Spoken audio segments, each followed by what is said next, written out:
Chapter 4788. It's just that you're pregnant now, so it's inconvenient for you to move around. If possible, why don't you recuperate for a while? When you're healthy, you can go wherever you want. We definitely won't stop you. Upon hearing this, Xiao Mu raised her elegant brows. You know. Eldest Qin smiled helplessly. I found several physicians to check on your condition. How could I not know? Seeing that he answered fairly sincerely, Xiao Mu nodded her small head. She pretended to be nonchalant and asked, Did you leak the news to Qin Xian that I'm here? Eldest young Sir Qin shook his head. I didn't say anything. For some reason, Arbor actually heaved a sigh of relief. She really didn't want to see Omega Kotoku in this unfavorable situation. Even if she did, she would feel like she had nothing to say. She was even more unwilling to be entangled with this person. Everything could wait until her divine perception recovered. She would bide her time for now. He spread out his divine perception on Zhualan Mountain and returned empty-handed after a round. He turned to shake his head at Emo Lien and Ma Shurchen. In my humble opinion, you two must be overthinking. It wasn't like he hadn't stayed in the abyss of the sacrificial sea before. How many years had he stayed in this place? How could he not know if there was anything strange in the abyss of the sacrificial sea? The two youngsters were overthinking because it was their first time in the abyss of the sacrificial sea and they were unaccustomed and fearful. Once they were used to it, they could stay anywhere they wanted. Emo Lien glanced at the human snake. After a moment of silence, she suddenly asked, Since you were able to escape the abyss of the sacrificial sea once, can you do it a second and third time? You're thinking too much. The human snake said expressionlessly, I was able to leave successfully last time because someone summoned me. Besides, the abyss of the sacrificial sea is a deep pressure. It's impossible for it to let people like us go. Once you fall into the abyss of the sacrificial sea, you can forget about walking out alive. The human snake's head drooped. To be honest, he already couldn't remember how many seasons he had stayed in this dark place where he couldn't even see his fingers. If he had to recall well, most of the time, he seemed to be hibernating. He didn't open his eyes much and couldn't sense the changes in the outside world. We won't be able to crawl out, the snake man said dejectedly. This fellow had probably tried to climb up from here more than once, and each time, he had failed. Emo Lien and Yuan Shichen saw his gloomy expression and couldn't help but glance at him. This path is blocked, but it doesn't mean that other paths are blocked as well. Emo Lien walked forward for a while, then suddenly stopped and asked, Is there an underground water source nearby? The snake man listened attentively, frowned, and thought for a moment. Then he nodded and said, Probably. Don't look at me like that. Even though I was imprisoned in the sacrificial sea abyss, as you can see, the underground abyss is well connected. At that time, I had no idea where I was being held. Then how did you come out after you were summoned? Emo Lien was keenly aware of this problem. The human snake man was stunned for a moment, then he said, I thought I saw a light floating in front of me. It was like a guiding light, guiding me all the way. Emo Lien muttered to herself, Was this really Long Qian's summoning? Yuan Shichen frowned. The sound of the water is getting louder. Let's go and take a look. Could it be that there's another gathering place deep underground? Chapter 4789. The human snake from Imizwalan was at the very front. He moved very quickly. Although he did not retract his tail and his body looked very large, he was very agile and made no sound when he swam. Emo Lien and Hu Shurchen followed behind him. They walked for about 10 minutes in the pitch-black darkness. Suddenly, a very thin ray of light appeared in front of them. It was like a glimmer of light seeping through a crack in the stone wall. Hu Shurchen and Emo Lien looked at each other and hurriedly quickened their pace. That human snake had already slithered ahead. He swam rapidly in front of them for a few minutes like an arrow released from a bow. He suddenly stopped. Emo Lien and Hu Shurchen, who were following closely behind him, did not expect this guy to suddenly stop. They almost stepped on his tail.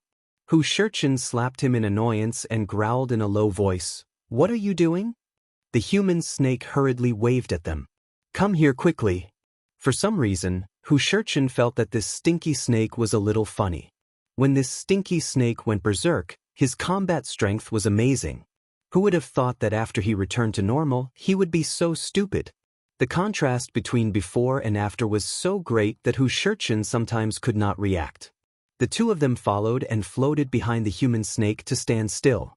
Looking forward from their angle, they happened to see a strange sight. There was a huge sinkhole in front of them. Dozens of men and women in strange clothes were worshipping the sinkhole devoutly. They kowtowed again and again, their heads hitting the ground. Every time they knocked their heads, there would be a dong-dong sound. It was obvious that they used a lot of force. The three of them looked at each other in shock. Mo Lien lowered her voice and said, "Didn't you say that you've lived here for hundreds of years? Have you never seen these people before?" The human snake looked confused. "No, I haven't. I don't think I've been here before, and I've never seen such a huge sinkhole." Hu Shurchen could not help but twitch the corner of her mouth. "I suspect that this human snake did not fall to the bottom at the beginning." "What do you mean?" the human snake asked, puzzled. "It's where you were imprisoned. It's probably above this place." Hechen rolled his eyes and pointed at the dark sky. They had fallen from the bottomless pit, so it was very likely that the snake man had not fallen to the bottom in the first place. Ever since he fell in, he had been suppressed by the mysterious force of nature at the bottom of the pit. Perhaps he was just a careless person. When he felt that he couldn't break free, he fell into hibernation. Hu Shurchen felt that he was most likely a few steps closer to the truth. He silently looked up and exchanged a glance with Crown Prince Lien beside him. Mo Lien didn't want to talk to this stupid snake. One of the leaders of the group of people who were kneeling and performing the sacrificial ceremonies suddenly looked in their direction vigilantly and scolded coldly, Who's there?" Mo Lien and Yuan Shurchen looked at each other and nodded. Then, they walked out of the darkness and appeared in front of the group of people. Everyone hurriedly stood up from the side of the sinkhole and guarded the side of the sinkhole. Pairs of eyes looked at them in bewilderment. The leader of the group walked out of the crowd with a hunched back and a walking stick. He only had one pitch-black eye. Just like that, he stared fixedly at Mo Lien and Yuan Shurchen and sized them up. Then, he spoke in a ghostly and sinister voice. "Who are you?" His gaze landed on the human snake man, and his pupils constricted slightly. There was a small commotion in the crowd. Chapter 4790. Someone tries his best to restrain his trembling voice and screams, "It's the human snake, it's that human snake." Don't panic, don't panic. The old man once again lets out a cold and calm voice, pacifying the crowd. Don't forget, in this place, the higher your cultivation base, the more you will be suppressed. A vicious glint flashed across that elder's eyes, and he stared at Mo Lien and Guchen in amusement. Shouldn't everyone be very happy that 3 more slaves have come to our kingdom of sin? The group of people behind him is startled, then suddenly bursts into cheers. One of the older men says excitedly, "That's great, it came down, this human snake finally came down, it's no longer blocking the entrance to the top. As long as we kill it, won't we be able to get out?" Yes. Amori is right, let's kill this human snake. Yes, kill it, we can get out. Zualanshan looks at Mo Lien and He Chen with a blank expression. Look at these people's excited expressions, how come I don't remember meeting them before? He Chen can't help but roll his eyes. It should be you who blocked their path after hibernation. He pauses, his gaze immediately turns to the sinkhole where everyone is kneeling. This sinkhole wouldn't be the entrance they fell from, right? Mo Lien shakes her head. Impossible. Looking at this position, it doesn't feel like it. Moreover, if we would appear here after falling, then why would we fall up here? It took us 2 days to walk all the way up here. He Chen thinks about it and says with a puzzled expression, then why are they praying to this sinkhole? Just as they are talking, some scattered things emerge from the sinkhole. The sinkhole is filled with white fog, only a trace of light is floating inside. The trace of light that Mo Lien and the others saw from afar came from here. Thank God for the gift. Thank God for the gift. These people kneel down and kowtow to the sinkhole. Each one of them is acting weird. They look like lunatics. Mo Lien was speechless. These people didn't care about the 3 of them. They dug out the broken things from the heavenly pit and bowed to the heavenly pit with pious faces. They cleaned up the things that came out of the sinkhole and cried out in surprise, "It's a big bag of beans." Heavens, this person actually has beans in his inner world? This is too awesome. Wow, clothes, several sets of clean clothes. Mine, this is mine, mine. All right, everyone, don't fight for it. The old man's eyes flashed, and he said coldly, "Let's pack up first and return to the Great Lord. Don't forget that all resources have to be handed over to the Great Lord before they are distributed." Everyone resentfully retracted their hands, and their gazes once again landed on Emolien, He-Chen, and the other two. One of them smiled wretchedly at the old man. "These boys are quite good-looking. Shall we offer them to the High Lord as well?" The old man nodded and was about to give the order to tie up Emolien and the other two. Then he heard a clamor from behind the sinkhole. Everyone turned around and saw a few well-dressed guards with whiskers escorting a young man all the way over. What's going on? Chapter 4791. The High Lord has ordered us to push this unappreciative thing into the sinkhole to be dealt with. The old man in the lead suddenly revealed a troubled expression and hesitantly asked, "Commander, has the High Lord really made up his mind?" Previously he had said that he wanted to bury this person alive, but when things came to a head, he couldn't bear to do it and hurriedly found someone to bring him back. Fortunately, they didn't really bury this ancestor alive at that time, or else they would have to be buried with him. The High Lord has said that he won't change his mind this time. One of the guards waved his hand impatiently and said angrily, "You don't know what's good for you. The High Lord is so good to you, and you still dare to make excuses. Since the High Lord has completely lost interest in you, you have no value to exist anymore. It's better to extract all the things in his inner world." Go ahead. The elderly man looked at the young man who had his head lowered in puzzlement, as if he didn't know how this person had angered the High Lord to this extent. If the High Lord really wanted to kill him, no matter how much he admired and liked this person, he wouldn't be merciful to him. The elderly man shook his head helplessly and couldn't help but step forward to persuade him.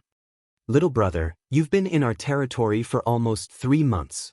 Actually, if you're willing to give in and say a few soft words to our High Lord, this matter will probably be over just like that."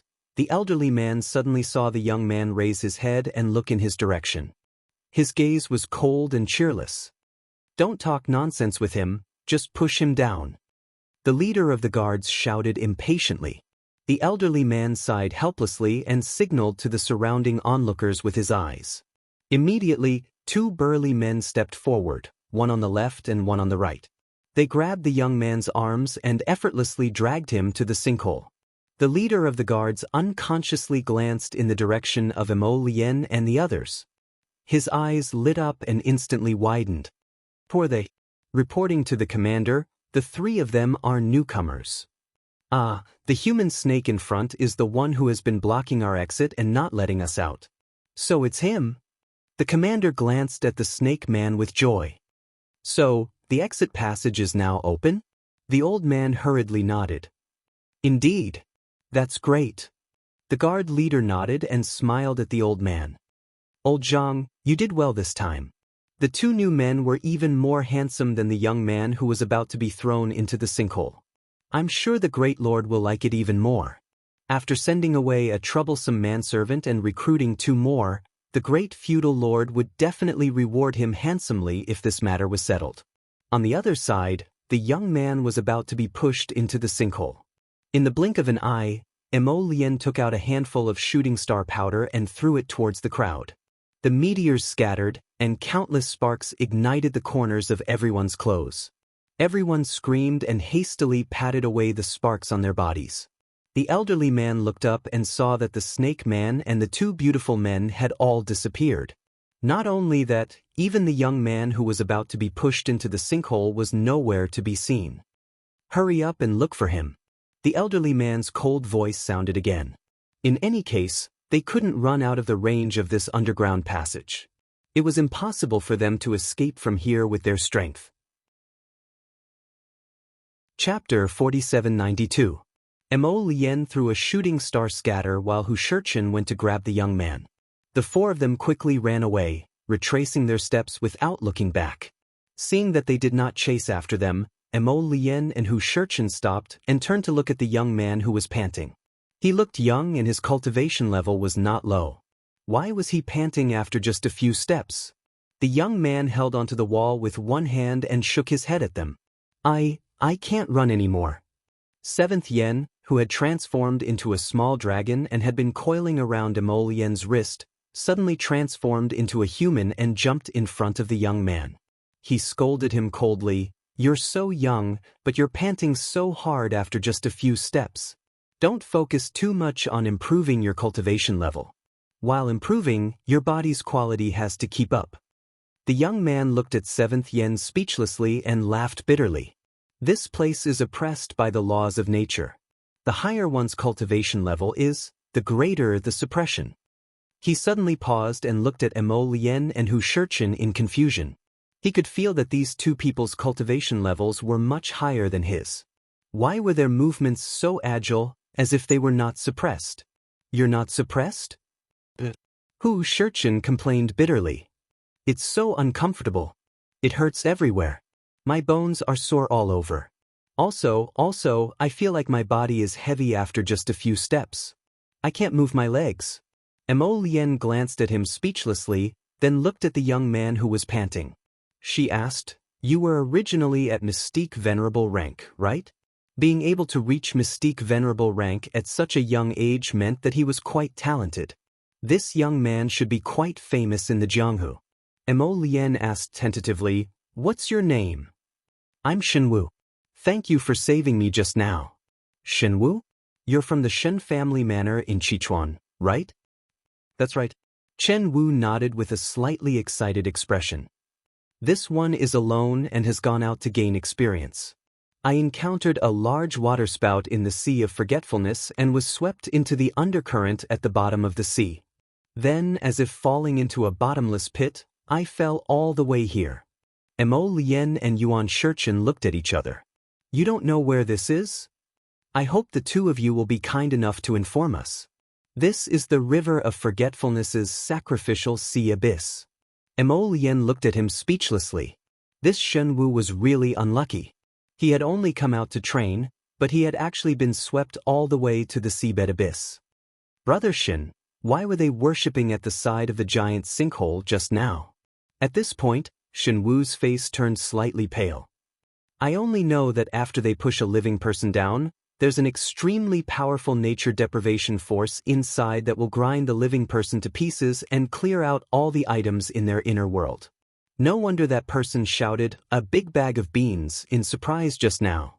It turned out that these people had pushed some foreign cultivators into the sinkhole, deprived them of their inner worlds, and obtained other people's food and tools.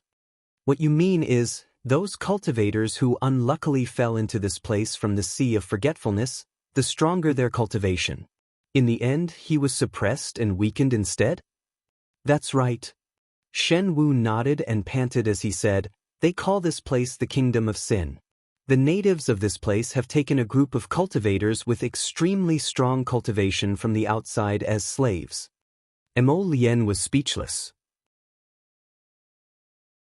Chapter 4793. Hu Shurchen was also speechless.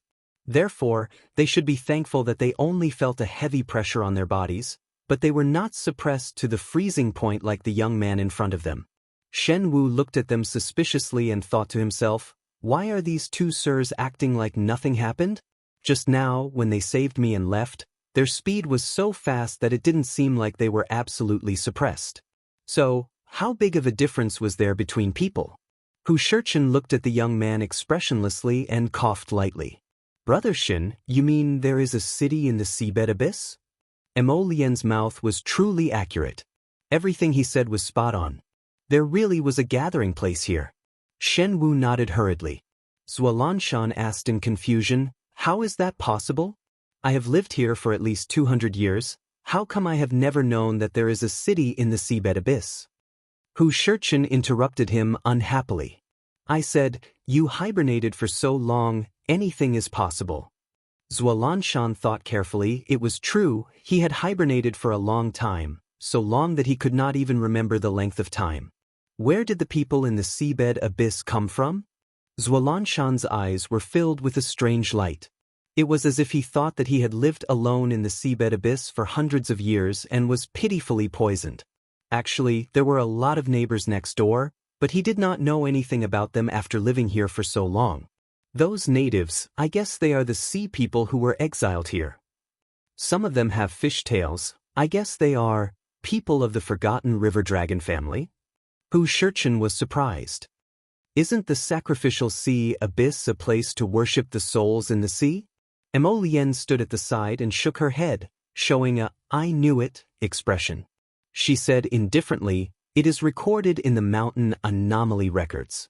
The sea was not peaceful in the early years. Many sea clans fought with each other. In the beginning, the sacrificial sea abyss was used by the forgotten river dragon clan and a few other aristocratic families to exile traders. Most of the people who are exiled to the abyss of the sacrificial sea are extremely evil." Realization dawned on Ma Shurchen. So, according to what Shen Brat said, the natives of the evil kingdom are actually the people of the aristocratic families that were exiled from the sea? Mo Lien nodded. "I guess so. What do they eat when they live in this damned place?" Hechen was a little surprised. These people were able to survive in such a harsh environment. How strong were their survival skills? Chen Wu nodded. "Nothing can grow here, and it's very far from the surface of the sea. Compared to food, the lack of water is a bigger problem." But they soon discovered the existence of the sinkhole. In the beginning, they fought and killed each other. They pushed a portion of the people into the heavenly pit, plundered the resources of the inner world, and shared it among themselves, Shen Wu said with a heavy expression. "Gradually, the longer they stay here, the fewer resources they can plunder from the inner world," Shen Wu said. "After all, they're just sitting around and eating until they run out of food. Every day that passes means one less day of food." Later, they climbed up the stone wall and found a large glacier above. They chiseled a portion of the ice off and used it as a water source. But the more they use, the less ice they have. Chapter 4794. The natives of the Kingdom of Sin would kill for a little water, a little bean. They became more and more violent, killing each other, until one day outsiders entered their territory. Shen Wu sighed. At first, they were very afraid, but after probing, they found out that among the outsiders, there was a higher cultivation level. On the contrary, the higher the cultivation level, the more severely they were suppressed. Like me, after I came here, I couldn't even take a few steps without gasping for breath. On the contrary, the ordinary people who came here were all walking as if they were flying. Their bodies were not suppressed at all. After they joined the Kingdom of Sin, they were also able to receive better treatment. This allowed them to find a new way to quickly gather resources.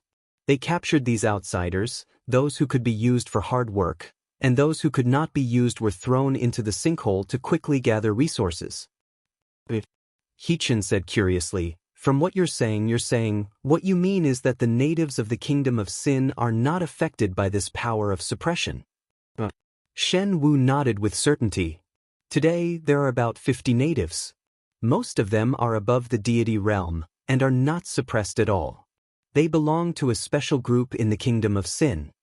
Ma Shurchen pondered and nodded. So, the outsiders with high cultivation were suppressed like dogs, while the natives were all in the god realm. No wonder these outsiders were all reduced to slaves. Aren't they just a bunch of lambs waiting to be slaughtered? Mo Lien said indifferently. "There's nothing special about them. Just like the power of deprivation allowed by the natural law in the sinkhole, it is fair to everyone. Whoever is thrown in will also be deprived. The reason why the natives are so special must be that they have a secret. They can avoid being suppressed by the natural law here." Ma Shurchen nodded repeatedly upon hearing this. Although Mo Lien, this guy, normally looked very loathsome, his analytical skills were still very reliable. This was most likely the truth. There was nothing special about it at all. It was the natives who had mastered the risk of avoiding the natural law's suppression, so they could do whatever they wanted here. Chen Wu looked doubtfully at Mo Lien and Hechen. "Your Excellencies, Are you not being suppressed, or is it that the suppression is not complete? It should be the second situation you mentioned. Hu Shurchen smiled bitterly. What about this senior holy beast? The snake man proudly raised his chin, thought for a moment, and said, I think it's okay. There is indeed a suppressive force, but it's not that strong. You should be the guardian beast placed at the exit of the sacrificial sea by the aristocratic families of the River of Forgetfulness. Chen Wu continued talking to himself. I've heard them mention you before. It's because you're guarding the exit of the sacrificial sea that the people of Sin Kingdom have no choice but to stay here and continue to suffer. Hu Shurchen pursed his lips and patted Shen Wu's shoulder. You're thinking too much. He was banished here 100 years ago. Because he was too bored, he had been hibernating all this time. Even without him guarding the exit of the sacrificial sea abyss, they wouldn't be able to leave. Even the heavenly Tao might not be able to do anything about the natural absorption and suppression power of this place. It is innate and does not go against the laws of the heavenly Tao. Chapter 4795. Thinking of her and Emo Lien's situation, a trace of worry flashed across her eyes. She really shouldn't be gloating over others' misfortune. After all, they were both unlucky and couldn't leave the abyss of the sacrificial sea. A trace of anxiety flashed across Shen Wu's eyes. Are we going to stay like this for the rest of our lives? Of course it's impossible. Emo Lien replied icily as he walked forward. Shen Wu was taken aback. Your Excellency, are you going back to Sin City? If you don't have a foolproof plan, it's best that we don't go back first. There are about 200 citizens in Sin City. Other than the 50 over aboriginals, the remaining people are not to be trifled with. The slaves are currently working in the karst cave. Their High Lord, GC, has a wild idea and wants to turn the karst cave into a sleeping chamber. Emo Lien stopped and turned to look at Shen Wu. You stay here first. Your Excellencies aren't familiar with Sin City. If you insist on going, I'll take you through a small path. It'll be more discreet. After all, I've escaped from Sin City 5 or 6 times. I'm quite familiar with the complicated corridors. Shen Wu smiled bitterly and nodded at Emo Lien and the rest. Glancing at him, Yuan Shurchen deliberated and asked, I heard the guard's words just now. Did the Great Lord capture you and make you the commander-in-chief? Looks like this guy won't give in even if he dies. Shen Wu's handsome face was slightly embarrassed. He hurriedly said, I'm already engaged. Of course, I can't betray my fiancé. Although we've never met. Our marriage was arranged by my family. No, but I thought, since we're engaged then I'm her fiancé. I must be loyal to her. Emo Lien's eyes brightened. She went forward and patted Shen Wu's shoulder, revealing an admiring expression. You're not bad. Shen Wu was inexplicably admired by Prince Emo, although he did not understand where this sir's admiration came from. When he heard this sir say, I will take you out of here, to him, he inexplicably felt like he had found a powerful backer. His mood suddenly became a lot more cheerful, as if the promise of this distinguished person in front of him would definitely be fulfilled. Yuan Shurchen glanced at Prince Emo speechlessly. Then, he turned around and exchanged glances with Snake Man, who was still confused about the situation. Zhualan Mountain, how is your current situation? About 50%, the Snake Man answered honestly. Yu Chen cursed inwardly, damn. This human snake was indeed cunning. No wonder when he bumped into him in the corridor earlier, he tried to curry favor with them and acted as if he wanted to befriend them. He also repeatedly stated that the reason why he fought with them before was because he had been poisoned with the berserk potion. It turned out that this fellow's strength had been suppressed by half. He recognized the reality at a glance and quickly pretended to be a glutton, acting obedient in front of them. He and Emo Lien should have been suppressed by 30% of their strength. If the two of them joined forces, they could definitely beat Snake Man to a pulp at that time. Damn, the two of them were so smart, but they were actually tricked by this old ghost. Snake Man secretly glanced at Yuan Shurchen. His old face was a bit awkward. Don't misunderstand. I'm not afraid of you, so I reconciled with you. This old man thinks that I don't have any deep hatred with you two juniors. Chapter 4796. The reason why we fought was all because of those scoundrels from Wang Chuan Dragon Clan.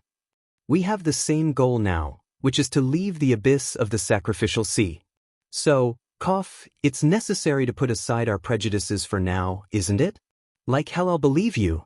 Ji Chen rolled her eyes at him in exasperation.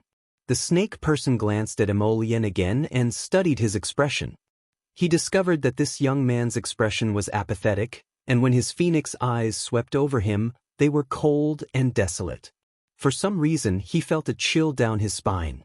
From his experience, this young man did not seem like a good person who would repay evil with kindness. Let's go. Emolian spat out this word without even looking back as he led the way forward. The snake man was right about one thing. Now that they had the same goal, they should leave first. As for the debt between him and this stinky snake, he would settle it one day. Did he think that he could let it go just like that? Dream on. After all, this stinky snake was the reason why he and Hu Shurchen fell into the abyss of the sacrificial sea so miserably. The snake man felt a gust of cold wind above his head, and his body trembled for no reason. Just as he was about to shift, he saw Hu Shurchen glancing at him coldly. Why are you looking at me like that? What was wrong with these two young men? They gave off a sinister vibe when they looked at others. I just wanted to remind you that your current form is a little too much. Hu Shurchen sneered. The snake man looked down at himself. He was now a snake with a human body and a snake tail. He was about 2.5 meters tall and felt comfortable looking down at Emolian and Hu Shurchen. However, he knew that they were about to sneak into the city of sin. This beast form would be very eye-catching and he might be targeted immediately. The snake man obediently transformed into a human. Hu Shurchen turned around and his jaw almost dropped. You, big brother, wear pants. Emolian was speechless. Fortunately, his wife was not here. Otherwise, he would have destroyed this serpent's body. The snake man, this old man has never transformed into a human in the past. This was the dignity of an almighty holy beast. Their beast form was their true glory. He looked a little embarrassed and tried to defend himself. It's all your fault. What change? Hurry up and lend me a pair of pants. Emolian. Fortunately, Shenwu reacted quickly. He immediately took out a new set of clothes from his inner world and offered it to Senior Snake with both hands.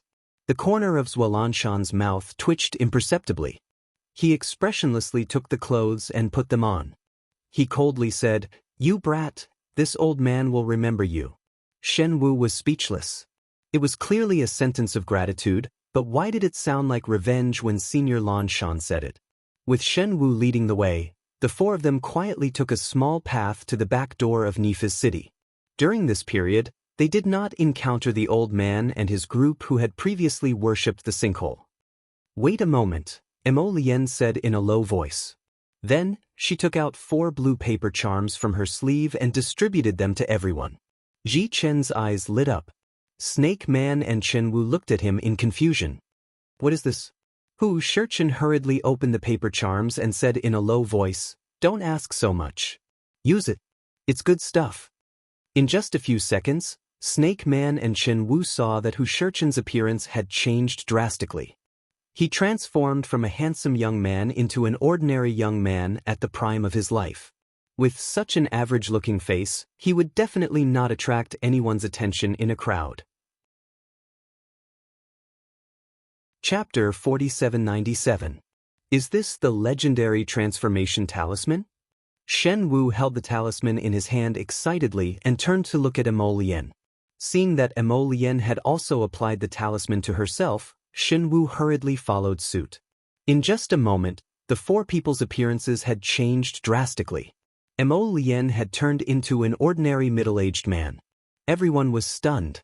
She really didn't expect that a peerlessly handsome man with peerless talent would turn into an ordinary commoner after activating the transformation talisman. Shenwu had also turned into an ordinary-looking young man. There was an additional birthmark on his face, which made him look very different from his original handsome appearance. The worst one was probably the human snake. He simply could not believe it. He looked down at his bare body and fixed his gaze on that pair of small hands. The clothes that Shen Wu had offered were now all piled up at his feet. He crawled out from the pile of clothes. His small body was about the size of a 5 or 6-year-old child. His black eyes were filled with embarrassment and indignation. He glared at Mo Lien and shouted angrily, What is going on? Don't shout.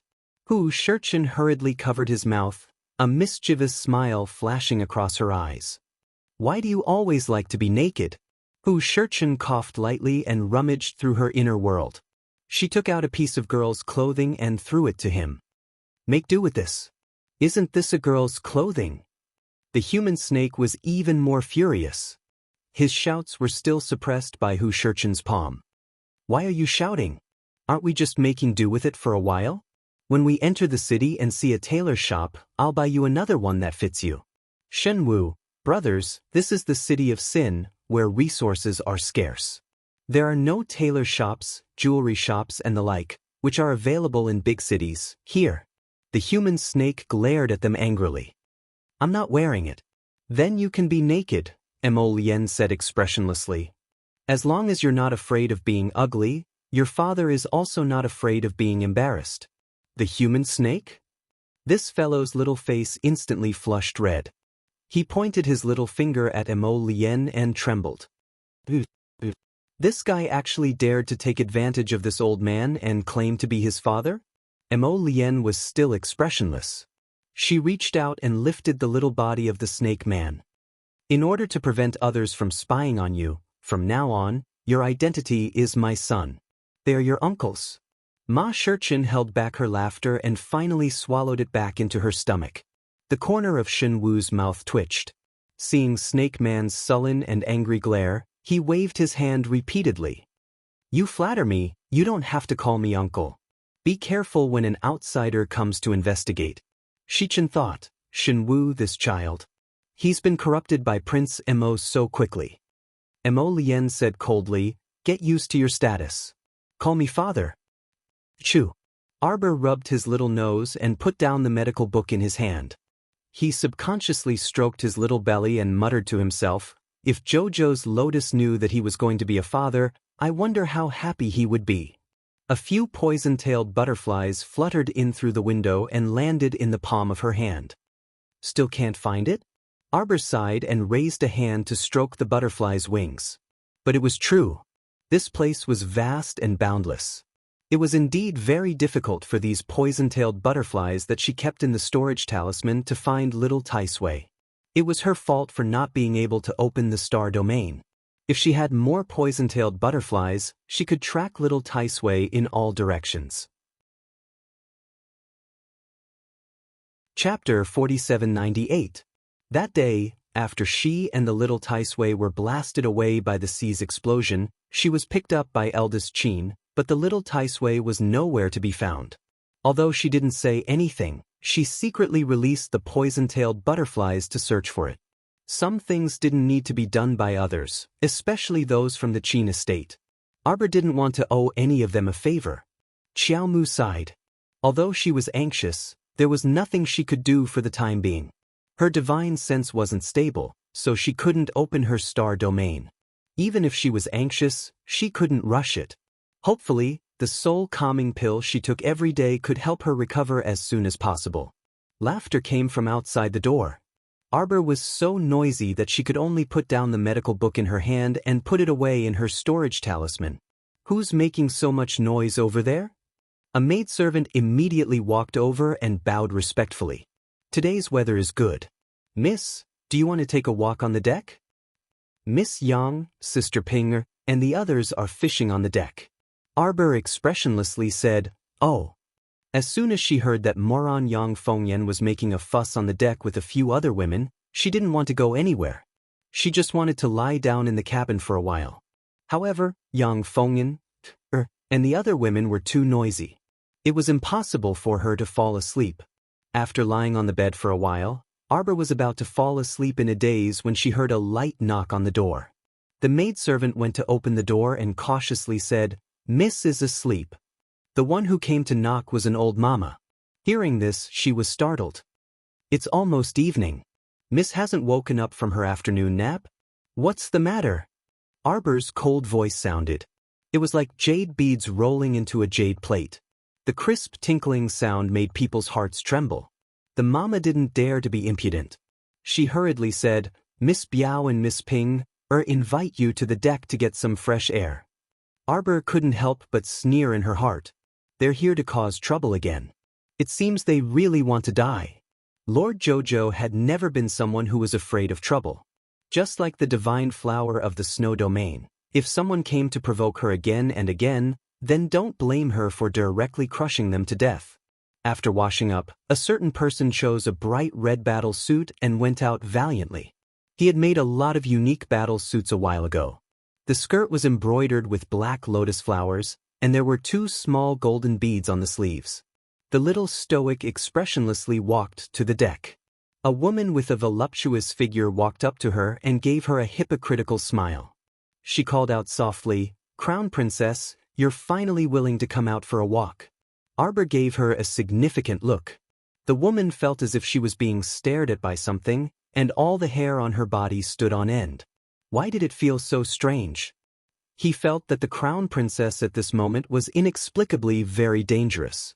Arbor's slightly cold eyes looked at the woman beside the railing not far away. Yang Fengyan and the 2 little maidservants beside her had their backs to him. Sure enough, Yang Fengyan was holding a fishing rod, and the 2 maidservants were giggling and jumping next to her. They said repeatedly, "Miss, you're so amazing. You've already caught your 3rd fish. Crown Princess, there's another fishing rod over there. Do you want to try it?" Ping asked with a grin. Not interested. The little Crown Princess directly rejected Ping expressionlessly, causing the latter's belly full of words to abruptly stop. Chapter 4799.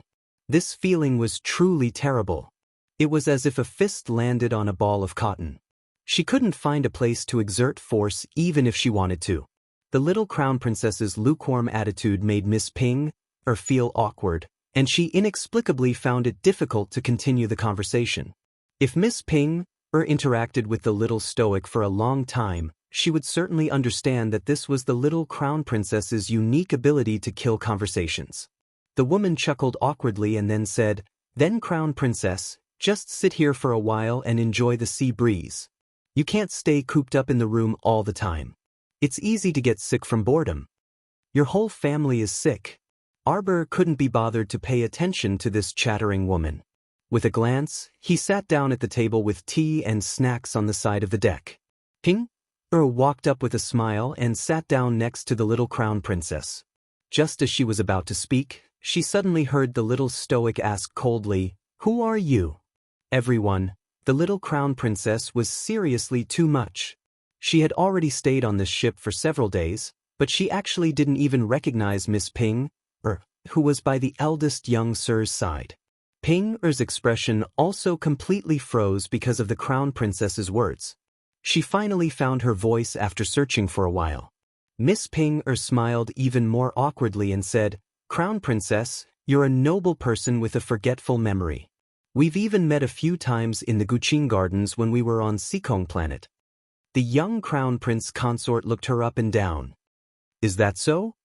If it weren't for the fact that Ping-er knew that the seemingly harmless little stoic in front of her actually had an extremely formidable and outstanding trait, she would have slapped her face. She really wanted to give this stoic a big slap across her face. "Who told you to look down on people and not recognize me? You'll get it later." Ping-er bit her lips awkwardly and said with a mocking laugh, "It's fine even if the Crown Princess doesn't remember. We'll be on the same ship in the future, so we'll be familiar with each other after talking more." "Who's on the same ship as you?" The little stoic harumphed and turned her head around, her gaze landing on Yang Fengyan's back. "You guys didn't invite me to sit on the deck because there's a big show for me to watch later, right?" Ping-er's heart skipped a beat, but she steadied her expression and didn't reveal any clues in front of the little stoic. She believed that she and Yang Fengyan had a tacit understanding of each other, so it was impossible for them to be exposed. It seemed that even though this little Crown Princess had been invited by them, she was still very wary of them. That sentence just now was actually to test her, wasn't it? Although she was young, she seemed to be extremely scheming. You couldn't see any emotion on her paralyzed face, so you couldn't get any information from her face. As Xiao Mu sat there, she leisurely twisted the white jade bracelet on her wrist. Suddenly, the sound of water splashing could be heard. The two maidservants beside Yang Fengyan jumped up and down in surprise. "Miss, it's here, it's here. It's another big fish." Yang Fengyan's back was facing Arbor, and the corners of her mouth secretly hooked up in a cold smile. Suddenly, she flicked her wrist and hooked the fishing line. A big fish that seemed to weigh about 10 caddies was dragged out of the water by her. It created a splash in the air. The heavy fish was lifted up by the fishing rod and spun half a circle in the air. Then, the fish suddenly broke free from the fishing line and smashed down toward where Arbor was sitting. With Arbor's eyesight, he had already seen the big fish's true appearance when Yang Fengyan reeled in the line. A pair of dead fish eyes emitted an abnormal green light. Chapter 4800. The fish's mouth opened and closed, revealing 2 rows of ghastly fangs. This wasn't a normal fish at all, but the gigantic corpse fish. A cold glint flashed through Arbor's eyes, and he glanced at the gigantic corpse fish pouncing at him. Suddenly, his body flashed to the left. The speed of the teleportation talisman was so fast that it dazzled the eyes.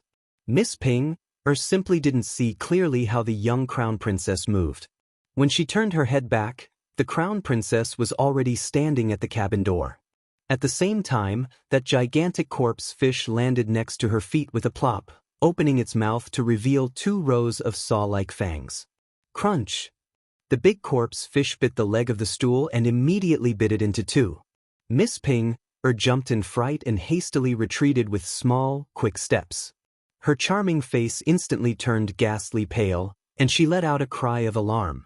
Mississippi. Upon seeing this, the 2 robust elderly nannies beside her hastily came forward to support her. However, that gigantic corpse fish suddenly leaped up and bit at one of the elderly nannies' leg. The corpse fish bit empty air, but the sound of the 2 rows of saw-like fangs snapping together made Miss Ping and those 2 elderly nannies jump in fright. Sir Jojo stood on the side and coldly watched this farce in front of him, a faint luster flitting through his eyes. He met Yang Fengyan's eyes, who was standing next to the railing. Before Miss Yang could retract her mocking smile, she chillingly met the young crown princess's chilly gaze. She jumped in fright and hastily retreated a step. Her back bumped into the railing heavily. In this instant, she felt that the little stoic's gaze was incomparably deep and carried a chilling glint that made people tremble with fear. It made her heart pound like a drum, and her entire heart was suspended high up in the air, swaying up and down in a perturbed state. This feeling was truly ominous. Yang Fengyan muttered in her heart and was about to quickly leave the deck. However, she heard the sound of splashing water again behind her. Yang Fengyan looked back and saw a big carcass fish with half-rotten scales and bubbling mouth jumping up from the water. It jumped to the side of the railing and opened its mouth to bite her arm. Ah! The 2 little girls were so scared that they slipped and fell to the ground, dragging Yang Fengyan down with them. Yang Fengyan groaned and fell heavily to the ground. She was caught off guard and fell on her back. It was ugly and painful, and a trace of panic flashed in her eyes. She sat up as fast as she could and saw 2 big corpse fishes on the deck, one on the left and one on the right. They swam quickly on the deck and pounced on her, revealing their eerie white teeth. Yang Fengyan hurriedly twisted the defensive spiritual artifact between her fingers. A shield instantly formed in front of her chest and back. At the same time, one of the big corpse fish had already bitten her back and was sent flying by the shield.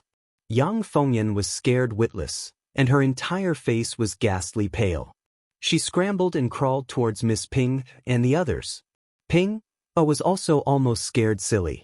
If it weren't for the nanny beside her fiercely pulling her, she would still be standing there foolishly. "Let's go," Miss Ping quickly returned to the cabin.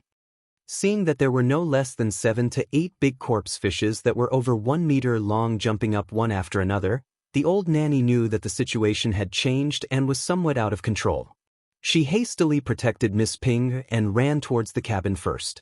Arbor looked at this scene with a spurious smile and turned to leave.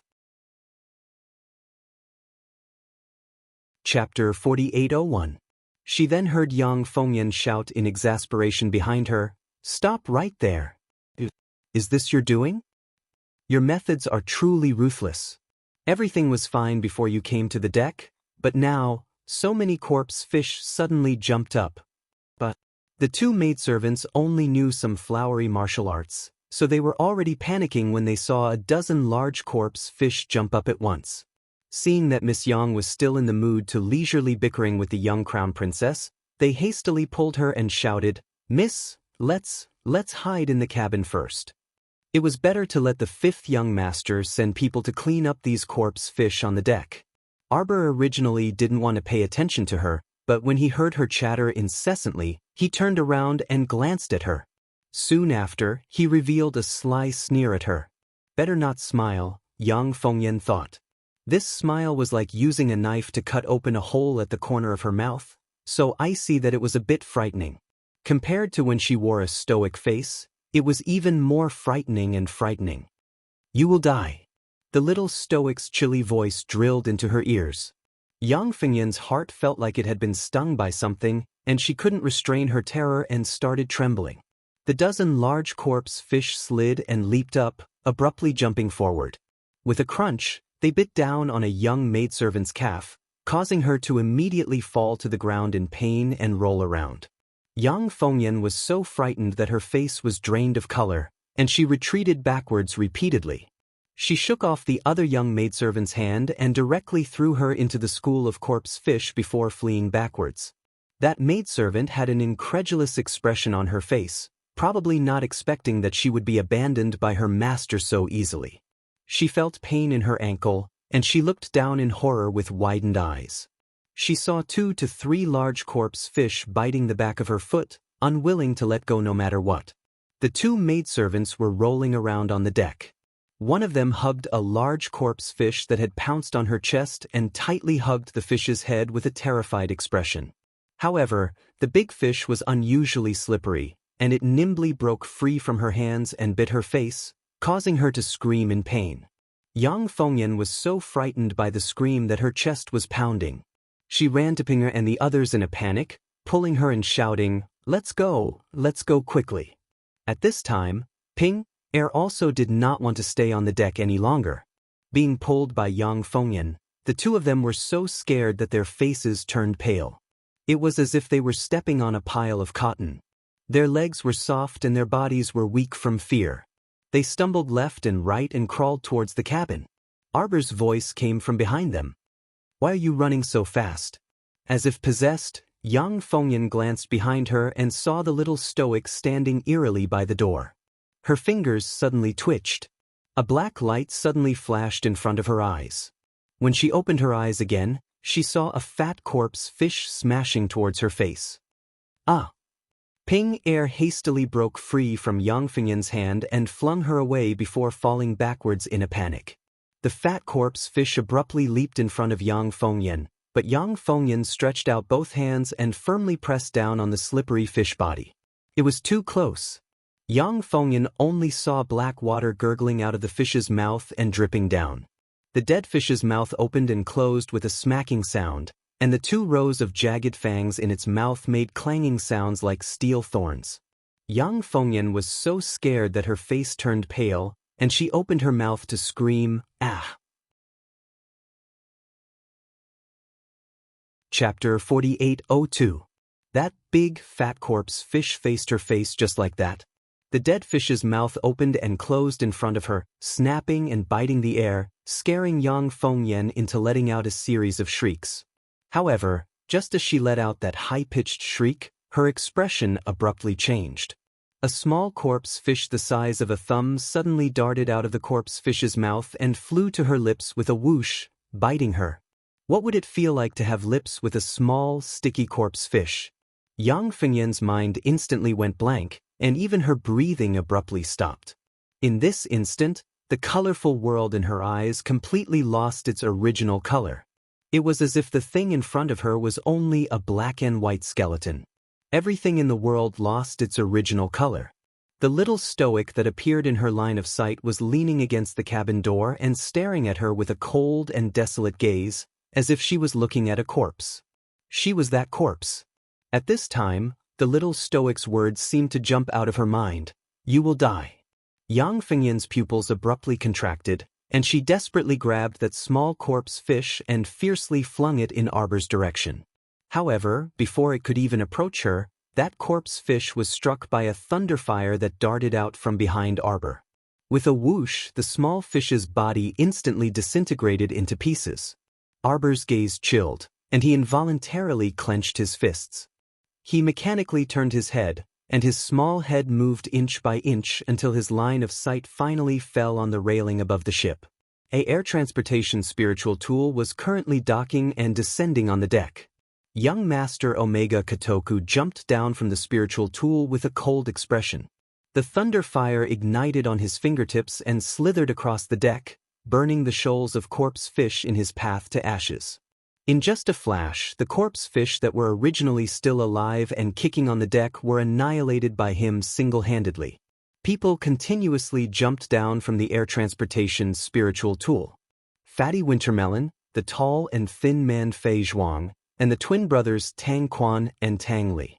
There was also Ling, that transvestite bigshot who disguised himself as a woman and kept her in the dark when they first met.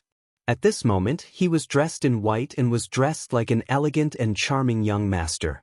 Eldest young Sir Qin also jumped onto the boat with his men. When this fellow saw Sir Jojo's lukewarm gaze, he rubbed his nose awkwardly. Damn liar. He had promised not to inform Omega Kotoku, but now Omega Kotoku was here. Eldest young master inexplicably read the words damn liar in Lord Xiao's eyes. A thought flashed through his mind, so he hurriedly shook his head and answered honestly, I swear, I really didn't inform second brother. When I went out to sea, I just happened to meet him. Eldest young Master Qin wanted to cry but had no tears. He thought to himself, the affairs of the world are impermanent. But judging from the little stoic's disdainful expression, she clearly didn't quite believe him. The little girl is here too. Duga Ling called out happily. Arbor ignored him. Yang Fengyan, who had been greatly frightened, was now in a state of madness. She threw herself in front of eldest young master and second young master, sobbing. Eldest cousin, second cousin, save me.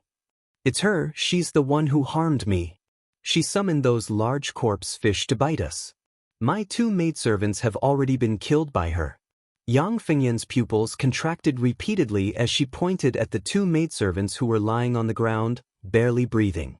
The two maidservants' limbs and faces were riddled with holes from the corpse fish's gnawing. From her angle, she just happened to see the whites of one of the maidservants' eyes. It was truly appalling. Chapter 4803. Yang Fengyan threw herself in front of the two young masters of the Qin estate and wailed, It's Arbor who harmed me.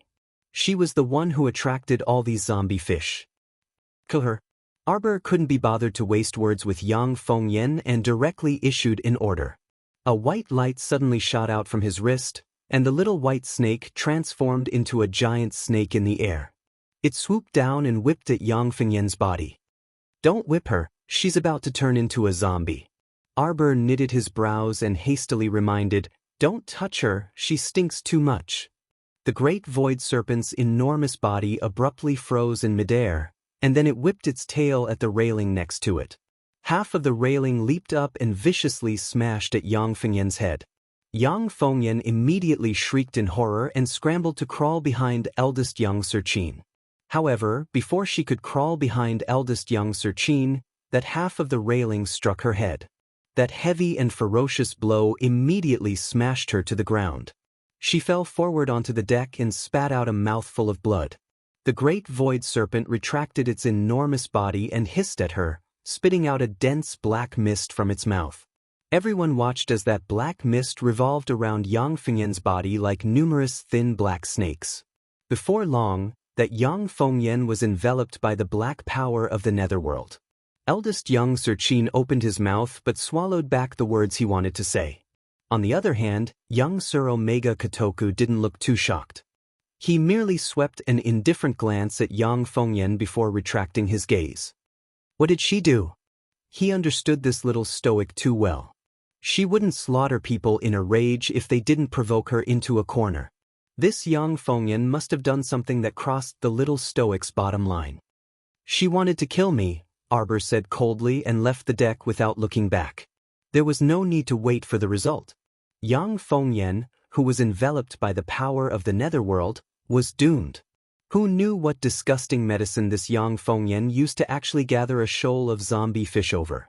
It was called fishing, but in fact, he wanted to take advantage of the chaos to attack her. In the end, he suffered the consequences of his own actions. She didn't know if she had too much confidence in herself or underestimated Arbor. Arbor didn't come out for dinner.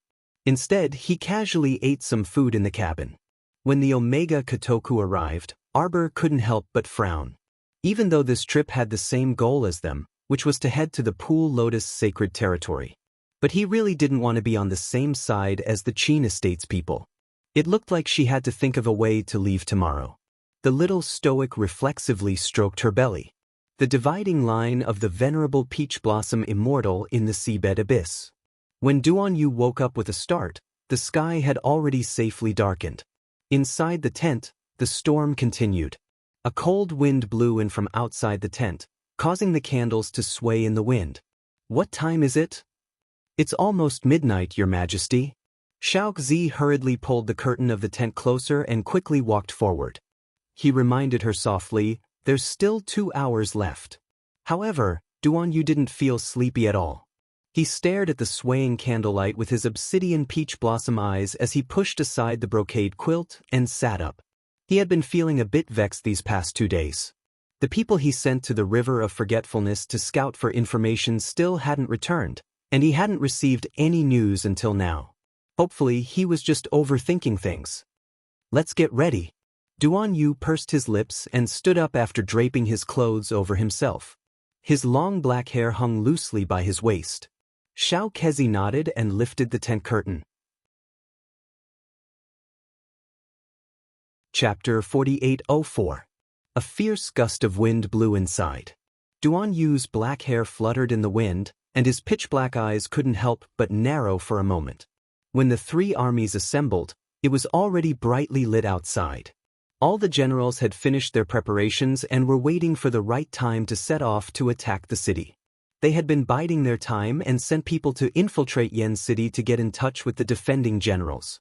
Since ancient times, Yen City had been an easy place to defend but difficult to attack. Even after being besieged by the Tianyun faction for so long, they still managed to defend their last line of defense. The Harpies couldn't enter the city to wreak havoc, but the Tianyun faction leader didn't seem to be in a hurry to besiege the city. He merely surrounded the city as if waiting for the citizens of Yen City to run out of ammunition and food before surrendering. Now that Yen City's defending army knew that His Majesty was outside the city and had secretly mobilized many troops, their hearts calmed down. At that time, they only needed to cooperate with His Majesty and coordinate with him from the inside. They didn't need to fear those bastards who couldn't kill the Tianyun faction. Begin the operation. 8th Young Master Qi led the troops forward and gave the order. A middle-aged general mounted his horse and saluted with cupped fists in Duan-Yu's direction. Then he turned his horse around and led a group of light-armored cavalrymen to take a shortcut to the mountain behind Yen City. Duan-Yu's gaze aloofly landed in the direction of the light-armored cavalrymen. "Prepare 20 Godstone cannons." Boom!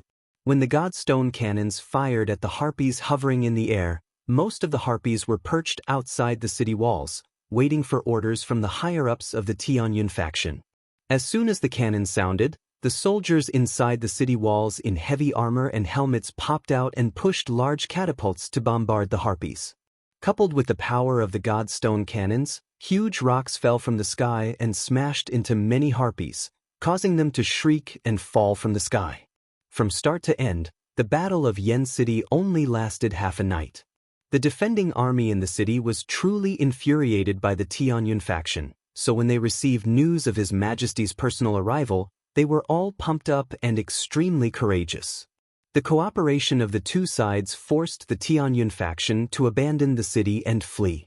Unfortunately, a group of light cavalrymen entered the city first after receiving Duan-Yu's order and headed straight for the underground water protection device. After opening the sluice gate, the river water was diverted to the channel outside the city. There was already a group of water spiritualists standing guard there, storing the water in the channels outside the city. Not long after, the underground protective device burst into flames and soared into the sky. The remaining harpies who couldn't escape in time were all shaken to the ground. Like moths, they pounced towards the blazing fire. Unfortunately, it was not because they liked the blazing fire, but because they could not control their bodies. They were sucked in by a powerful gravitational force, and their faces were distorted as they were dragged down. Duan Yu led the three armies into the city, stepping on the severed limbs of the harpies. The city guards opened the city gates to welcome them, leading a group of commoners to welcome them with tears in their eyes. For the past few days, they had been besieged in the city. It was indeed quite tragic. Those who survived were all covered in dust and grime at this time. "Your Majesty!" A rider passed through the crowd and quickly came over. Xiao Zi, who was following closely beside Duan Yu, quickly said, "Yi, who you sent out, has returned." Duan Yu's expression abruptly changed after he took the secret letter from the hidden guard. Mo Lien and the venerable Peach Blossom Immortal fell into the abyss of the sacrificial sea? Jojo went missing. Chapter 4805. Crash. A set of fine porcelain on the table was swept to the ground by someone. "Trash, you're all a bunch of trash." A middle-aged man with his back facing the crowd bellowed furiously before abruptly turning around. His face was masked with a cold glint in his eyes. "There are so many of you, but you can't even take down a tiny yen city. Now, all your efforts have been for naught." The two team leaders nodded submissively before whispering, Who knew that His Majesty the Emperor of Tsong Prefecture would actually come so quickly? They activated Yen City's underground defense system. "We were also caught off guard, so no need to find excuses." The masked middle-aged man shouted angrily, "It's because of you trash that you had to hand over the city you were about to obtain to someone else." The two team leaders didn't dare to retort after being berated so harshly. After the middle-aged man finished his torrent of abuse, one of the team leaders finally couldn't resist whispering, Vice Hall Master Ghost. Then what should we do now? Return to the headquarters, or?" The masked middle-aged man they called Vice Hall Master Ghost harumphed. "Do you still have the face to return? You haven't even finished your task, so where are you going to return to?" The two team leaders hung their heads and slumped their shoulders, not daring to utter a word after being scolded. Vice Hall Master Ghost muttered to himself for a moment before saying, "Continue attacking Yen City. This stronghold is too important, so we must take it down." This place was surrounded by water, so the environment was rather independent. There were also defensive systems underground, making it easy to defend but hard to attack. If they could take this place and make it their Heavenly Fate Empire's first major stronghold in Tsong Prefecture, presumably, things would develop even more smoothly in the future. Yen City was their first stronghold in Tsong Prefecture, so they had to take it no matter the price. Duan Yu repeatedly flipped through the letter. There were only a few words in the message, which only said that Mo Lien and the venerable Peach Blossom Immortal were sucked into the seabed abyss. Xiao Qiao disappeared in the river of forgetfulness's explosion. Where did the little fellow go? Duan Yu clutched the letter and paced back and forth in the room. Even though Xiao Kezi could tell that he was feeling uneasy, he did not dare to say much. He stood by the door like a log and bowed his head submissively. "Go invite General Zhou over." Duan Yu paused and turned around to order. Just as Xiao Kezi was about to leave, he heard Duan Yu call out from behind him, "Wait, invite 8th young Sir Qi over as well." Xiao Kezi hurriedly retreated. A short while later, the two of them were invited into Duan Yu house. They were currently staying in the Yen City garrison residence. The garrison lord naturally gave up the best room for His Majesty to stay in. However, even the most luxurious residence in the entire garrison manor was partially destroyed by the flames of war. Duan Yu's current location was actually the Lord Guard's study that he usually used. In the room, there was a brocade couch leaning against the window. When young Master Chirwei and General Zhou strode in, They saw His Majesty sitting on the brocade couch with a dignified expression and a pensive look. Duan Yu finally returned to his senses when he heard their footsteps. He nodded at them. The Heavenly Fate Empire definitely won't take this lying down after suffering such a huge loss. Duan Yu said coldly, they will definitely gather their firepower and make a comeback tonight. You must be fully prepared. Have everyone rest for 4 hours first.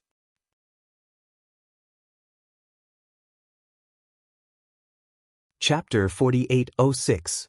Begin guarding in the middle of the night. Duan Yu's expression was aloof as he said with certainty, we are guessing that they will infiltrate Yen City before dawn and attack us wantonly.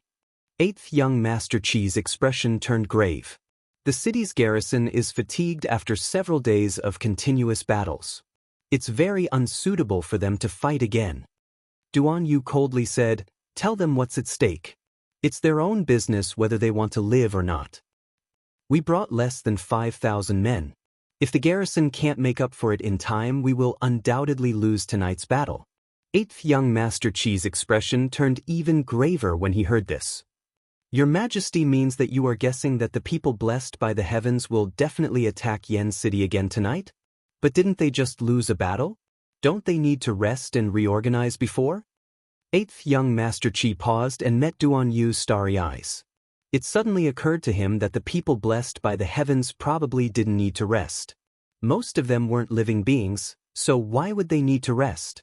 Taking advantage of the fact that Yen City's garrison was at its most fatigued and lax, it was the best time to launch a sneak attack. We will stay until dawn and leave. Don't reveal our whereabouts to anyone for now. After we leave, carry out everything as usual. Watch over Yen City closely and don't allow any mistakes.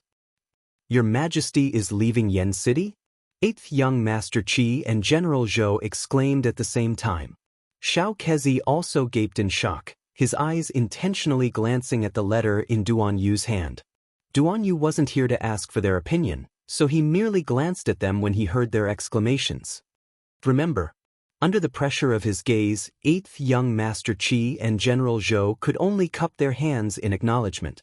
After walking out of His Majesty's residence, the uncouth General Zhou scratched his head and asked in confusion, 8th young Master, you are a smart person. Do you know where His Majesty is going? 8th young Master Qi looked at him speechlessly and shook his head. It's probably related to the letter His Majesty just received. There must be something urgent since His Majesty is leaving in such a hurry. 8th young Master Qi sighed. Since His Majesty has his own plans, we will just do as he says. All right. General Zhou nodded. I'll go find the Lord Garrison now. Xiao Zi shuffled a few steps to the side of the brocade couch. He carefully opened his mouth and said, Your Majesty wants to return to the River of Forgetfulness. Today, when His Majesty received a letter from Wang Chuan, he felt uneasy and restless. Others might not know what had happened, but how could Xiao Kezi not know? His Majesty, although he was staying in Yen City, his heart had probably already flown to the River of Forgetfulness. Xiao Kezi. Duan Yu looked at him seriously and said, half a month at the earliest and a month at the latest. If this matter is over, you can return to the capital with General Zhou and the others. At night, Vice Hall Master Ghost led a group of over 10,000 disciples of the Heavenly Fate sect. They were like a flock of black crows floating in the night sky. They looked down and saw that Yen City had already fallen into a deathly silence and darkness. Apart from the starlight, there was no light in the city. They are already sleeping. Vice Hall Master Gue smiled proudly. His eyes flickered with traces of gloominess. The humiliation he suffered at the hands of the Zhangzhou Emperor during the day could probably be repaid in one go. Chapter 4807. Vice Hall Master Gue could not conceal the excitement in his eyes as he gazed at the black and silent city below, the flames of exuberant interest dancing in his eyes. Very soon, this place would turn into a purgatory on earth. Prepare to attack. Vice Hall Master Gue growled and whispered to the harpies behind him who were lightly flapping their wings. This time, we can only succeed. Failure is not allowed. All the harpies readied themselves and lay dormant in midair, waiting for an opportunity to move. They were only waiting for Vice Hall Master Gue's raised hand to wantonly lower it. Then they could swoop down and barge into the homes of the slums below to set fire and kill. Vice Hall Master Gue's heartbeat sped up, and his raised hand abruptly clenched into a fist. He could not conceal the smug expression on his face, and he was about to heavily swing his hand down. After a light whoosh, a streak of water spirit energy abruptly pierced through one of the harpies' shoulders, sending that harpies flying out of their suspended state. Vice Hall Master Gue's heart suddenly stopped, and he saw a large harpies fall out of the air like a sparrow hawk with its string cut. They crashed onto the ground with a bang, seemingly on the verge of death. This was not the worst situation. What was worse was that arrows shot over from all directions. Coupled with the sand, rocks, and soil, they attacked the large group of harpies under the effects of the catapults. Rumbling noises of tremors rang out incessantly. Vice Hall Master Gue did not expect that he would kick an iron plate when he originally wanted to pick up scraps. None of the people inside and outside Yen City were resting. They all sinisterly extinguished their lights and waited for them here. They were going to give them a good show when they arrived. Once the battle started, Yen City's garrison troops and the Tiger Cavalry would join hands and completely seal off the Destiny Sect's escape route. Vice Hall Master Gue gritted his teeth and could only lead everyone to jump down. He harshly yelled with reddened eyes, "Everyone, charge with me!" Two well-trained troops dashed out of the alley. When they saw Vice Hall Master Gue's group, they charged forward with their swords without another word. The 10,000 harpies that Vice Hall Master Gue brought were unable to gain any advantage under the siege of numerous spiritual cultivators. They could only lead the Destiny Sect's disciples into the depths of the alley, fighting as they retreated. Duan Yu stood at the top of the city gate tower and gazed coolly at the sky. Behind him stood Xiao Kezi and a group of shadow guards. All of them looked at their emperor with reverence. His Majesty was really meticulous in his calculations. He could even calculate this accurately.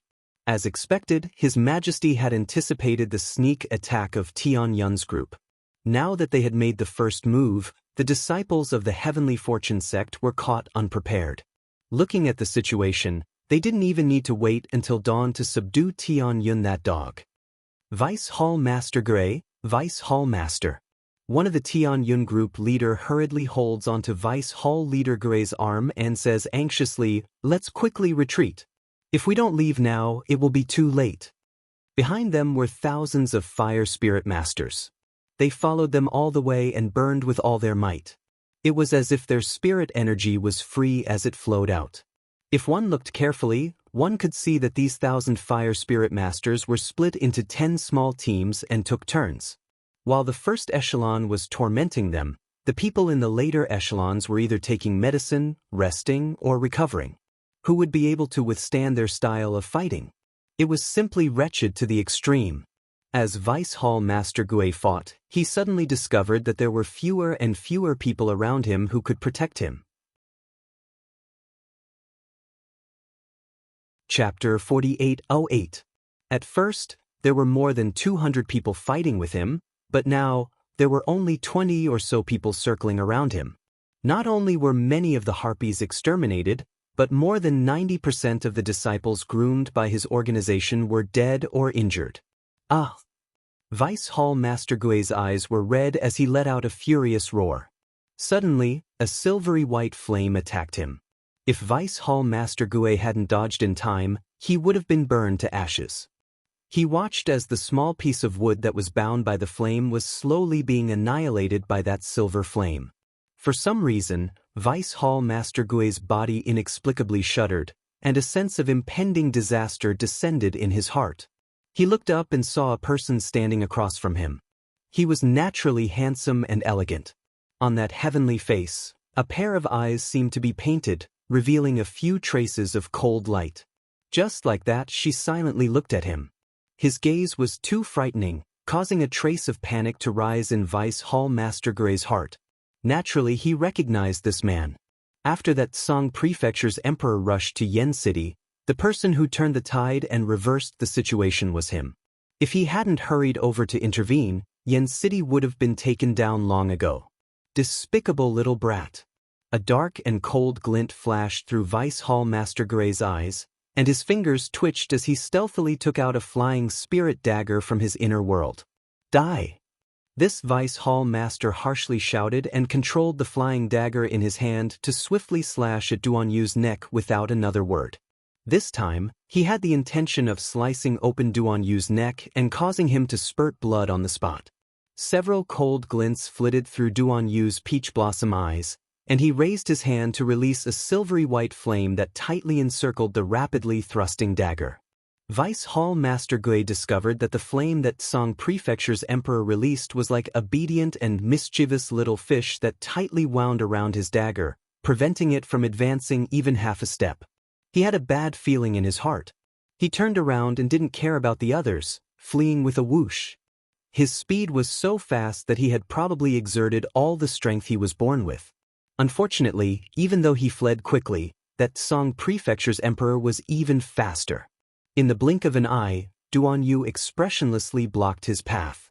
"Since you're here, stay," Duan Yu coldly stated. He raised his hand slightly and pulled out a silvery white longsword that was 3 feet long from a circle of flames revolving around his fingers. The flames burned fiercely and surrounded the silver-white longsword. In an instant, it was as if a layer of mithril had covered the silver longsword, causing it to emit a resplendent light. Ghost Vice Hall Master had seen a lot of things, but he had never seen a silver-white flame that was so brilliant that it was almost dazzling. When the flame landed on his body, Ghost Vice Hall Master did not feel any pain at first. It didn't seem to feel any burning pain. However, it made people's hearts tremble, and they were abnormally frightened. His hand was enveloped by the silver flames from the Demon Empyrean sword, followed by his arm, then his shoulder, head, and finally his entire body. He didn't feel any burning pain, but he was extremely flustered. It was as if he could smell the scent of death at this moment. No, Ghost Vice Hall Master danced in the circle of silver-white flames. In the eyes of the other Heavenly Fate disciples, their Vice Hall Master's current appearance was simply a bit comical and laughable.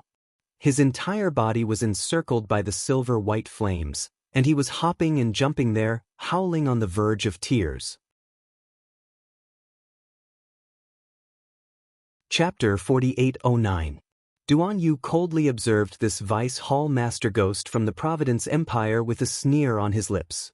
Disciples of the Providence Empire truly indulged in the wildest fantasies. They even wanted to occupy the entire Yen City and make it their stronghold. Where did they get the guts to act so rashly? Did they think that they didn't need to restrain themselves anymore because they were getting more powerful? Vice Hall Master Ghost had nowhere to hide as he was enveloped by the silvery white flames. These flames followed him like a shadow and burned silently. The silvery white light grew brighter and brighter. It completely lit up the night in this area. Vice Hall Master Ghost was like an exploding firework as his entire body emitted a powerful silvery white light. The disciples of the Providence Empire all gaped in fright and retreated several steps in unison. Just like that, the Vice Hall Master in front of them exploded into pieces right in front of them. Like fireworks, the pieces flew everywhere and then completely disappeared. The disciples of the Providence Empire couldn't regain their senses for a long time. A moment later, they scattered like birds and beasts while shrieking in terror. Seeing them scampering away like stray dogs, Duan Yu's lightning-like eyes flickered, and he icily spat out a few words. "Obliterate them all. Leave none alive." At night, Miss Ping was startled awake by a nightmare. She hastily sat up and clutched the thin blanket as she panted heavily. In the dream just now, Yang Fengyan's face, which was shrouded in black mist, looked especially terrifying. She was startled awake by this nightmare, and her heart pounded heavily. Seeing that the sky was gradually brightening, Ping couldn't resist wanting to go out for a breather. She threw on a coat and hastily put on her clothes before opening the cabin door. However, she had just stepped out of the door when she saw an extremely fast and slender shadow flash across the ship's corridor. Ping hesitated for a moment before she couldn't resist quickening her steps and following after while holding her breath. Just now, she seemed to have caught a glimpse of Miss Chiao flashing past. Miss Chiao left the cabin so early? Ping? Suppressed a trace of suspicion in her eyes as she stealthily followed. Sure enough, she saw Arbor's figure. This was the aft of the ship's cabin. What was she doing here? Ping? Stuck to the side of the ship's wall, not daring to even breathe loudly. However, no matter how well she hid herself, she was still a person with an extremely low cultivation level. In truth, Arbor had already sensed Miss Ping the moment she walked out of the cabin door, but he was too lazy to pay attention to her. At this moment, seeing her hiding on the side of the ship, looking like she was spying on them, Arbor turned his head and cast a glance in her direction. His voice was indifferent as he said, "Since you're here, come over and say a few words." Ping? Jumped in fright, but she couldn't hide for even a moment. She knew that she couldn't escape, so she walked out from the corner and stood in front of Xiao Mu while trembling. She forced a smile at Arbor. "Crown Princess, why are you out so early?" The young Crown Princess glanced at Miss Ping expressionlessly. She scanned Ping face from head to toe. She saw that the dark circles under her eyes were very thick. It seemed that he had not slept well. The corners of his lips could not help but curl up slightly as a trace of mockery flashed across his eyes. "What? Did you dream that young Fengyan came to take your life last night? That's why you didn't sleep well?" Ping jumped in fright and hurriedly took a step back. "Crown Princess, what are you saying?" Her voice was as weak as a mosquito's. "Why would I dream of Miss Yang? How could I? Chapter 48:10. Let's not resort to insinuations in front of honest people, so don't pretend in front of me. Arbor impatiently waved her hand. "You want me to leave as soon as possible, don't you? Then that's fine. Get me a small boat, and I can leave immediately." Miss Ping's small face instantly became stiff and pale. She repeatedly shook her head and said, "Crown Princess, how can you sneak away like this? Our eldest young master saved you. No matter what, you should have said goodbye to eldest young master before leaving." Arbor impatiently rolled her eyes. "Are you going to give me the boat or not? I already said stop pretending. Do you think I don't know?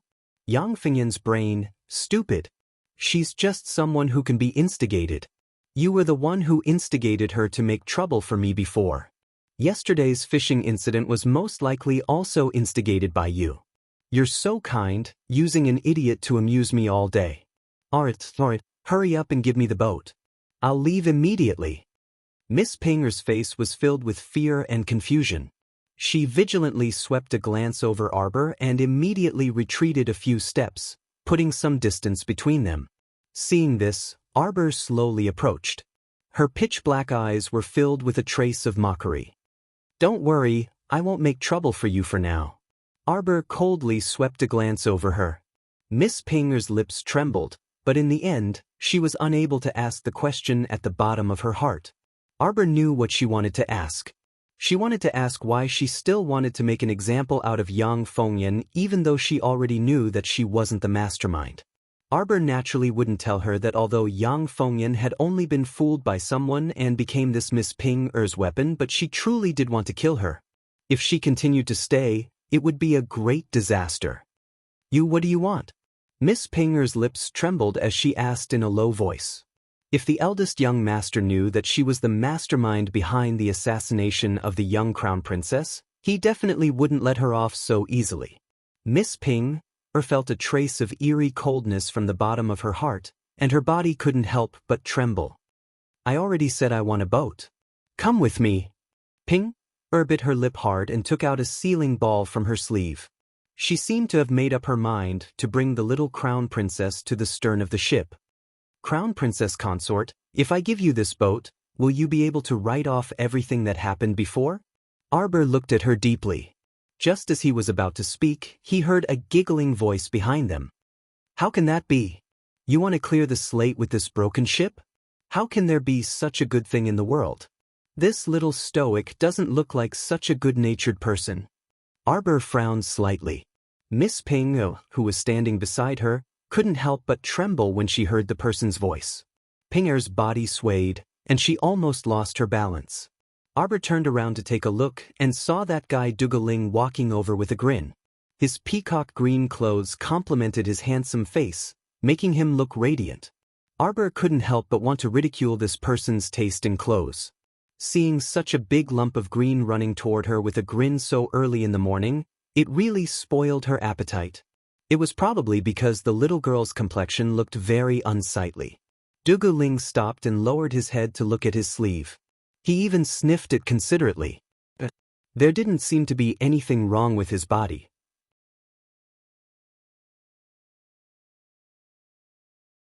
Chapter 48:11. She didn't emit any strange smell from head to toe either. He really didn't know why the little girl had such a sour expression, as if she didn't want to see him at all. Arbor glanced around, and sure enough, he saw young Sir Omega Kotoku following behind Dugaling. Behind him was a short and stout wintermelon wielding the purple gold hammer. Seeing her look at them, the short and stout wintermelon even grinned at Arbor very honestly. Arbor expressionlessly glanced at them before immediately retracting his gaze. Chin Xion's icy gaze landed on the item in Pinger's hand. Inside a round sealing bead, a small boat could be seen drifting with the waves. If the crimson firmament wave hadn't been sucked into the star domain, it wouldn't have been so troublesome right now. Originally, the crimson firmament wave had also been sealed inside the sealing bead. However, because it had been highly utilized recently, Arbor couldn't be bothered to seal it again after using it last time, so he conveniently stored it inside the star domain. When the little stoic thought of this, she couldn't help but sigh. If she could use the crimson firmament wave, she probably would have fled at top speed 2 days ago. Now that she wanted to flee, she was actually caught red-handed by Omega Kotoku. It was truly awkward. Take her away. Young Sir Omega Kotoku ordered icily, and 2 black-clothed guards immediately flashed out from behind him. They took a few steps forward and walked towards Miss Ping, whose face was filled with terror. It was as if Pinger's body was gripped by immense terror, and she reflexively grabbed Xiao Mu's hand. She wailed miserably, "Crown Prince Consort, please help me plead for leniency." She didn't want to die yet. She didn't want to die in this kind of ghastly place. She was too familiar with the second young sir's methods. When he coldly said, "Take her away," her future fate and path were sealed. Chin Exen coldly curled her lips at her. Her sharp gaze landed on Ping, as if she was wondering why she was so daring. "Crown Princess, help me, Crown Princess." Miss Ping, cried and knelt down in front of the young Crown Princess. She reached out and hugged her leg, crying loudly. "Crown Prince Consort, I was in the wrong before. Please help me on account that we are both women." Arbor looked down at her and then looked at Omega Kotoku warily. "What do you want?" Speaking of which, she was also very familiar with second young Master Chin. But just now, Xiao Mu discovered that she was unable to discern any emotion from second young Master Chin's face that was as dry as a dry well. As a lowly servant, she doesn't know her place, Omega Kotoku said coldly. What's the point of keeping her? Naturally, it's to let her go to a good place. Putting aside the fact that she always stirred up trouble, she even had the audacity to want to send the little stoic away. Young Sir Omega Kotoku's fingers reflexively tightened. He seemed to have overlapped the Miss Pinger in front of him with Shi Yongqian, the woman who was like a nightmare in his previous life. He saw Pinger's face as Shi Yongqian's. He raised his hand, and 2 black-clothed royal guards forcefully dragged the wailing Pinger back. Pinger was so scared that her face was drained of color, and her entire body trembled uncontrollably. She reached out and hugged Arbor's leg as if she had grabbed onto a life-saving straw. She hugged it tightly and didn't let go. She screamed in terror, Crown Princess, help, Crown Princess, Crown Princess." The young Crown Princess truly didn't like this woman.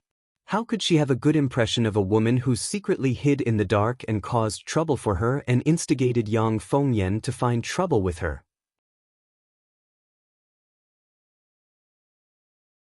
Chapter 48:12. Moreover, this woman was so comical and laughable. Speaking of which, she should have met this Miss Ping, in Seekong Planet's Chin estate. From beginning to end, she didn't have much interaction with her. She also didn't know where this Pinger's great hostility came from, to actually incite Yang Fengyan to deal with her time and time again. Now, this Miss Ping treated her as a life-saving straw and refused to let go no matter what. The little crown princess inexplicably felt that she was simply crazy. When she was useful, she hugged her and cried for help. When she was useless, she wished for nothing more than to tear her apart. This woman truly was extremely capricious. How could there be such a bizarre logic in this world? Arbor simply kicked that wailing woman flying with a kick. Her aloof face didn't have much expression, and she said indifferently, "Shut up." Her head hurt from crying. Why were these women so loathsome? They only knew how to wail when they encountered something and couldn't think of a way to resolve it themselves? The little crown princess turned to look at Sir Omega Kotoku with a frosty expression. "Can't you speak properly?" This Omega Kotoku was becoming more and more abnormally savage. Every time she came up, if she wasn't shouting to beat him up, she was shouting to kill him. How annoying! Sir Omega Kotoku was taken aback, and his eyes suddenly lit up. "You're talking to me?" Dugaling. He suddenly felt that his young master was a bit silly. Wasn't this the obvious truth? If the little stoic wasn't talking to you, who else could she be talking to? Could it be that she was shouting at the air? Arbor was also a bit speechless. She glanced at him and tried her best to be patient as she said in a very gentle tone, "I want to leave this place as soon as possible to handle some personal matters, so I need a ship." Sir Omega Kotoku hastily persuaded, "I heard from elder brother that you were injured. Your divine sense isn't stable yet, so you shouldn't go out to do things. If you have something you need to do or someone you need to find, just instruct the servants to do it as much as possible."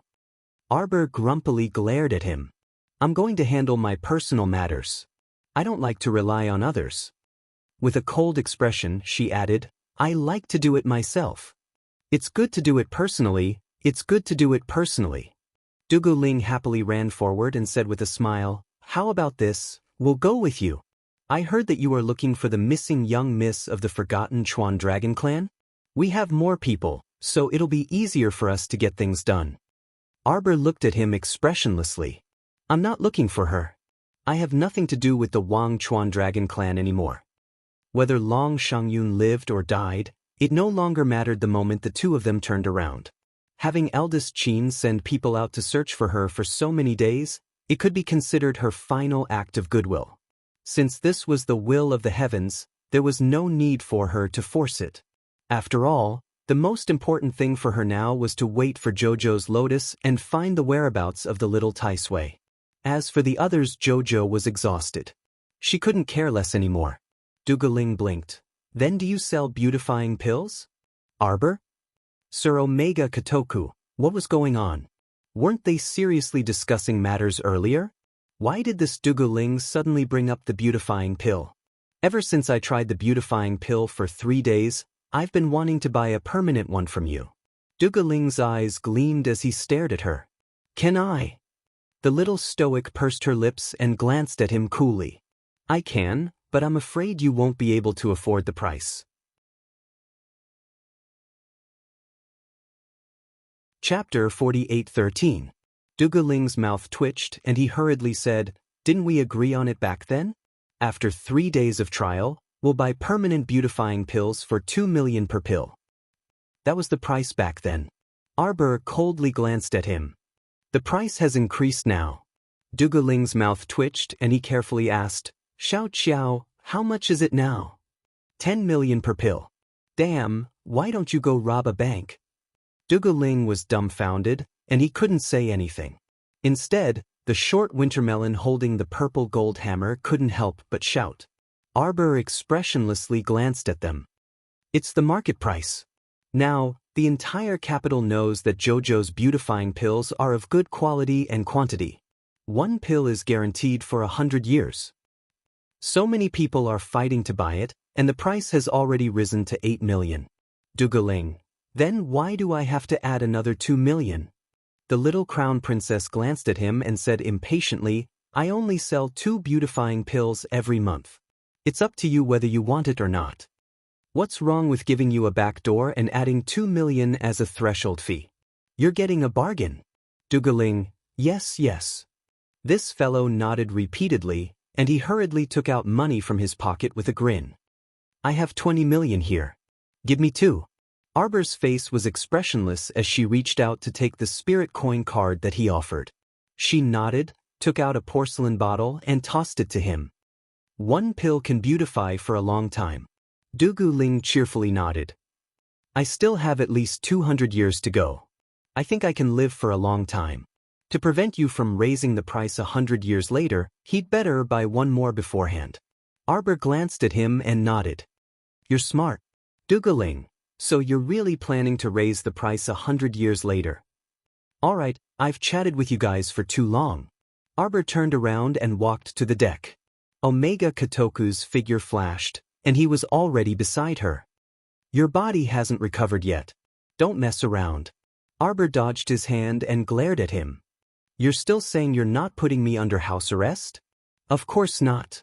Eldest young Master Qin's voice entered everyone's ears. When Xiaomu looked back, she saw Qin Xian, this guy, directing people to carry something over. Arbor looked at the stretcher. When they got closer, they could see clearly that there was a person lying on the stretcher, wrapped in bandages from head to toe. The little fellow's expression did not change at all, but his heart was beating wildly. Don't be nervous, Jojo. Eldest young Sir Qin glanced at her with a smile. It's not Long Shangyun. Who's nervous? The little stoic stubbornly defended herself. Who's this? You know him, eldest young Master Qin said with a smile. That Prophet Tuesday. This is probably what it means to plant flowers but not bloom, but to plant a willow unintentionally, the willow grows. Eldest young Master Qin said briskly, Look, we couldn't find Long Shangyun after so long, but we found this Prophet too instead. What do I need to find her for? Arbor asked coldly, his gaze sweeping over that bandage without any warmth. Prophet 2 probably heard her voice, and his entire body struggled a few times in agitation. However, his injuries were too severe, and his entire body was wrapped in bandages.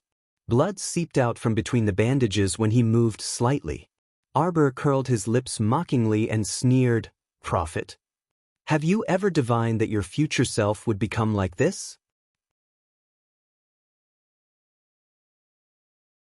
Chapter 48:14. Tu Xianji seemed to be very agitated and kept trying to straighten her body. However, her entire body was wrapped in those white bandages until she resembled a salted fish. She couldn't even turn around, let alone sit up. This was simply wishful thinking. Arbor truly didn't expect that eldest young Sir Qin would even find Tu Xianji. Since the sun had just risen, in other words, this prophet should have been found last night? What did you interrogate her about? The little stoic looked up and stared sharply at Qin Xian. The latter smiled helplessly at her. Why is a child so smart?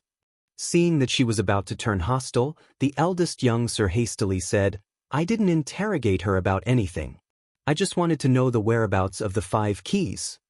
Without waiting for the little girl to frown and ask, eldest young Sir Qin answered obediently, the Pond Lotus Sacred Realm is guarded by the River of Forgetfulness's 5 patrician families.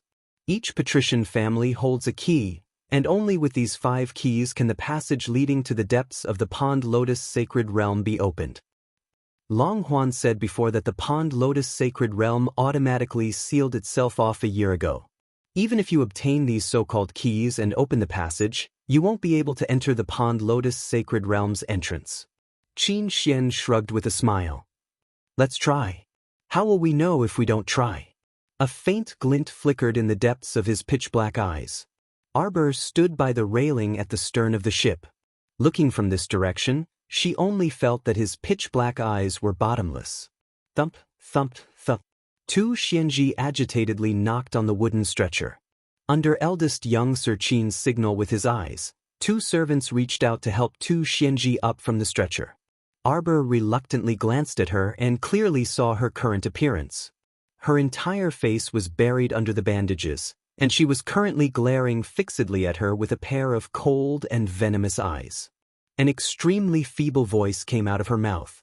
Arbor carefully discerned that this old woman, Tu Xianji, seemed to be calling her Mu Qiao. Hence, her eyes icily gazed over, and her aura also turned chilly. Tu Xianji arched his back as if he wanted to say something to her. The sound of something breaking rang in Arbor's ears. It took her a long time to piece together some useful information from the few words that she had said. Prophet Tu was probably saying, Shui Yuan's prediction was good. The forgotten river dragon clan that had lost the 10,000-year-old mermaid pearl would eventually be drowned in the torrent of history as time passed. Without the shark pearl, the forgotten river dragon clan had perished. However, it was too strenuous for her to speak. She spoke intermittently for a long time and was unable to complete a sentence. However, Arbor was already impatient to listen to her nonsense. He coldly glanced at Tu Xianji and rejected her self-righteousness with a single sentence. You're wrong. The Wanchuan dragon clan didn't perish because they lost the shark pearl. It was because you sought your own death.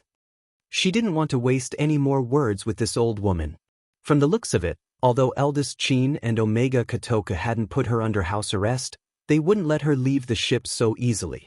She had to think of another way to escape.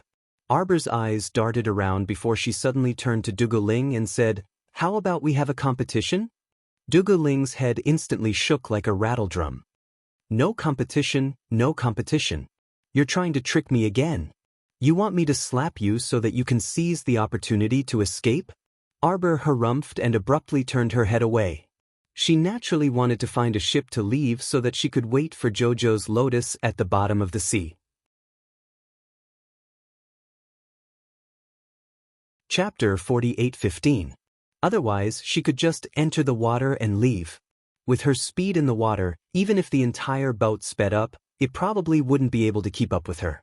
However, they had the advantage in numbers right now while she was alone. She only had Ming Ming by her side, so it was best to be careful. After all, she still had to stay in the sea of forgetfulness for a while. Even if she ran away now, she still had to guard the entrance to the undersea abyss. As long as eldest Qin and the rest followed this direction, it was useless to run. They could still find her. It was best not to fall out with them for the time being. The little fellow's eyes turned, and she turned around to yawn. Time to sleep.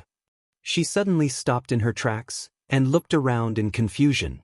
Where was that Miss Ping Er who was sobbing just now? She didn't even notice when she was dragged down. Thump, thump, thump. Tu Xianji knocked hard on the wooden stretcher beneath him, his old eyes revealing a furious glint. Mu Qiao. Tu Xianji's lips trembled under the bandages, and he spat out a sentence with great difficulty. En shouldn't T take you back to forgetfulness. Arbor narrowed her eyes, turned to look at her, and let out a cold laugh. Unfortunately, there's no medicine for regret in this world. Mu Qiao. Tu Xianji clenched his bandaged fists. Mu Qiao. Arbor had already reached the top of the stairs. She turned around again, and a pair of eyes filled with boundless coldness stared deeply at Tu Xianji. My surname is Qiao. Once surnamed Qiao, forever surnamed Qiao. She wouldn't change the surname. 10,000-year-old shark pearl. Arbor hooked her lips expressionlessly. I'll kindly accept it. After saying this, she didn't look at Tu Xianji again and turned to head upstairs. Duguling blinked, looking at his young master, and then at the old woman who was sitting on the stretcher and knocking on it. What should we do about this? Qin Xian's eyes flashed. Throw her down. Throw her down? Duguling blanked and then stammered. Throw her where? Young Master Omega Kotoku glanced at him like he was an idiot, and then turned to leave without a word. You're usually so smart, how come you can't even understand young master's words today? The fat man on the side laughed strangely and hung the purple golden hammer on his waist. He laughed in a hoarse voice. Where should I throw it? Throw it into the water, of course. He loved to throw people into the water, especially now that the water was filled with all kinds of aggressive small creatures. He just didn't know if the old woman, who was wrapped in bandages, could survive in the water for a while. Tu Xianji let out a roar from his throat. He panted with all his might, and his eyes were filled with fear. Clearly, Tu Xianji had heard their conversation clearly. She watched helplessly as two servants lifted her up on the stretcher and strode towards the railing. Tu Xianji's eyes finally revealed a trace of fear. She knew how to calculate and was proficient in all kinds of fortune-telling techniques. However, he really did not predict that he would lose his life in this vast and boundless sea of forgetfulness today. With a splash, the water splashed.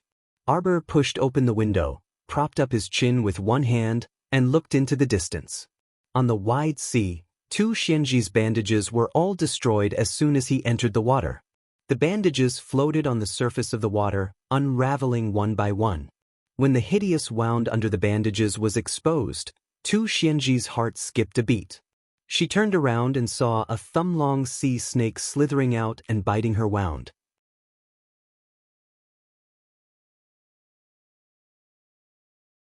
Chapter 48:16.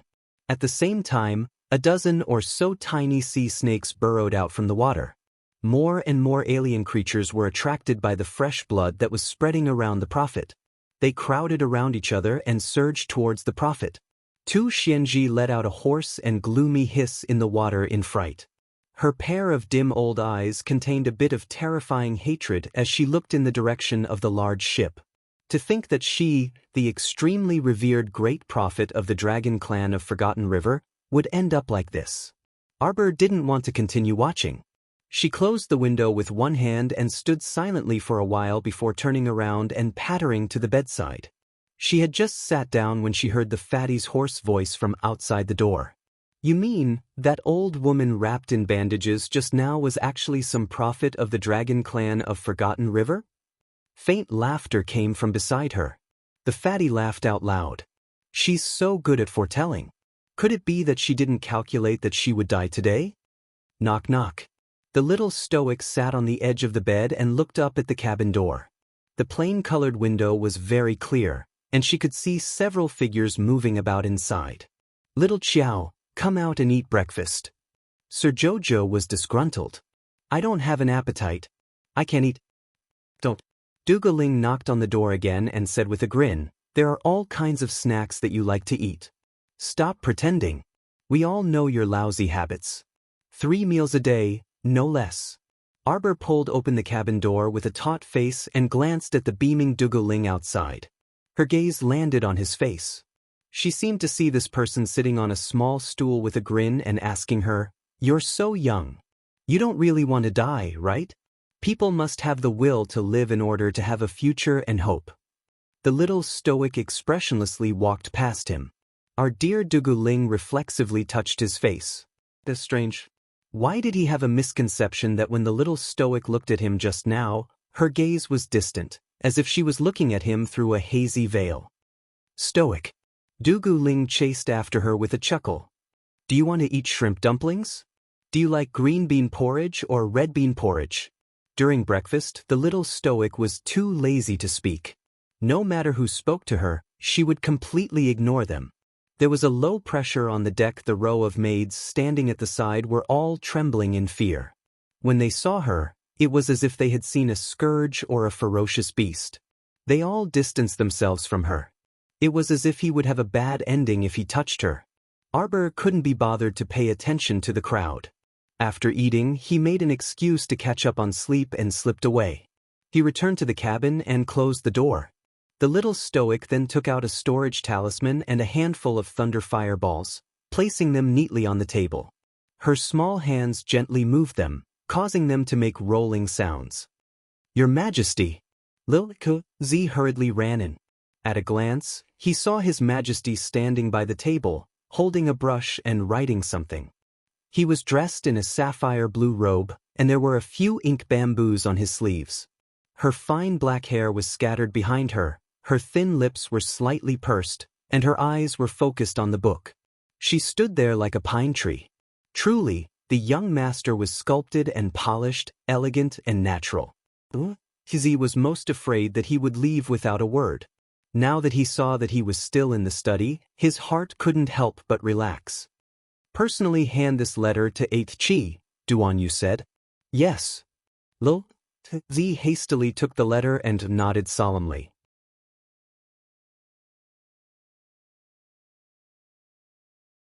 Chapter 48:17. Immediately after, he recalled the purpose of his hasty visit and hastily reported, Your Majesty, the kingdom of Duo Luo of the Grasslands has sent an envoy team here to meet your Majesty. Duan Yu was taken aback. Now. Xiao Kezi quickly nodded. The kingdom of Duo Luo? Duan Yu frowned slightly. He searched through his memories, but he could not recall where this kingdom of Duo Luo came from. Your Majesty, the 8th young master has already led people to contact them, but the leader of their envoy team keeps saying that he wants to meet your Majesty. Duan Yu was rather impatient. I don't have time. How could he be in the mood to meet this and that and those miscellaneous people? Right now, his heart had already flown to the river of forgetfulness and was thinking of meeting up with the little girl. Even now, the first-hand information he had still did not reveal the little girl's whereabouts. How could he not be worried? What exactly happened to Mo Lien, that idiot? Your Majesty, your Majesty! A young eunuch rushed over in a flurry and almost tripped over the protruding door sill. He staggered and stumbled forward a few steps. Xiao Kezi involuntarily creased his brows and chided, What are you in such a hurry for? How dare you be so unruly in front of His Majesty? Duan Yu looked up and glanced at him dryly. What happened? The young eunuch hastily knelt in salute and stammered, Reporting to your Majesty, Miss Wu has started fighting with the envoy team. The 8th young master ordered this servant to quickly report. Duan Yu pressed his throbbing temples. Xiao Kezi, go settle this matter.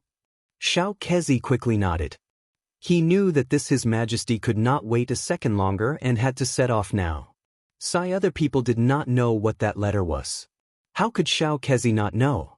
His Majesty longed for the river of forgetfulness, not because of how beautiful and attractive the sea of forgetfulness was, but because there was someone in the river of forgetfulness that attracted his heart, causing him to yearn for that person uncontrollably. Duan Yu left without consulting Chestnut and did not have time to speak to him. Just as he heard a commotion outside the door approaching from afar. 2 figures, one red and one black, dashed through the door and began to fight in the courtyard of the garrison mansion. As the spiritual power surged, 2 graceful figures could be seen, as if they were passing through flowers and trees, circling around people and hands in the courtyard. Red and blue light would occasionally pass through, and the light was faintly discernible. Wu Ruomei was wearing a scarlet-red short-sleeved gown. She shouted, "Don't run," and chased after him. She raised her sword and slashed at him. The black-clothed woman on the other side had a black veil covering her face, revealing only a pair of sharp almond eyes. When she reached out to receive the attack, she turned around and saw Duan Yu and Chestnut standing nearby. There was no expression on Chestnut's furry face. His pair of round black eyes silently stared at the 2 women who were fighting. "Your Majesty the Emperor of Tsong Prefecture. Is this how you treat your guests?" A few strangers ran over from the corridor that connected the atrium to the garden. The person running at the front couldn't help but gasp for breath. It seemed that he was in a hurry. Duan Yu's icy gaze swept over those people. Xiao Kezi quickly went up and reported in a low voice, "These people are from the envoy group of the kingdom of Duo Luo of the Prairie." Duan Yu's sharp gaze stared at the envoy who spoke, then shifted to Miss Wu. "Still not stopping?" Xiao Kezi shouted in exasperation. He angrily said, "Simply impudent to the extreme. How dare they disregard their dignity and fight each other in front of His Majesty? Arrest them all."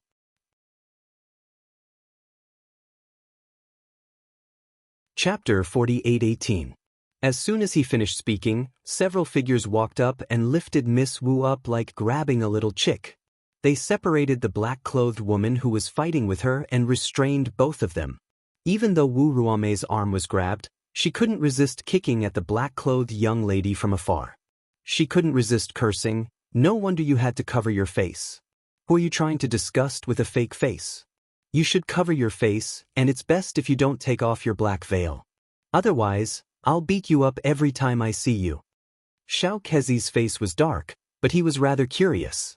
Although this Wu Qianjin from the Prime Minister's family wasn't very reliable most of the time, she came from a noble family after all, so her basic self-restraint and etiquette were absolutely indisputable. But now? Xiao Kezi couldn't help feeling curious, and his gaze probingly swept towards the veil on the black-clothed young lady's face. What did a fake face mean?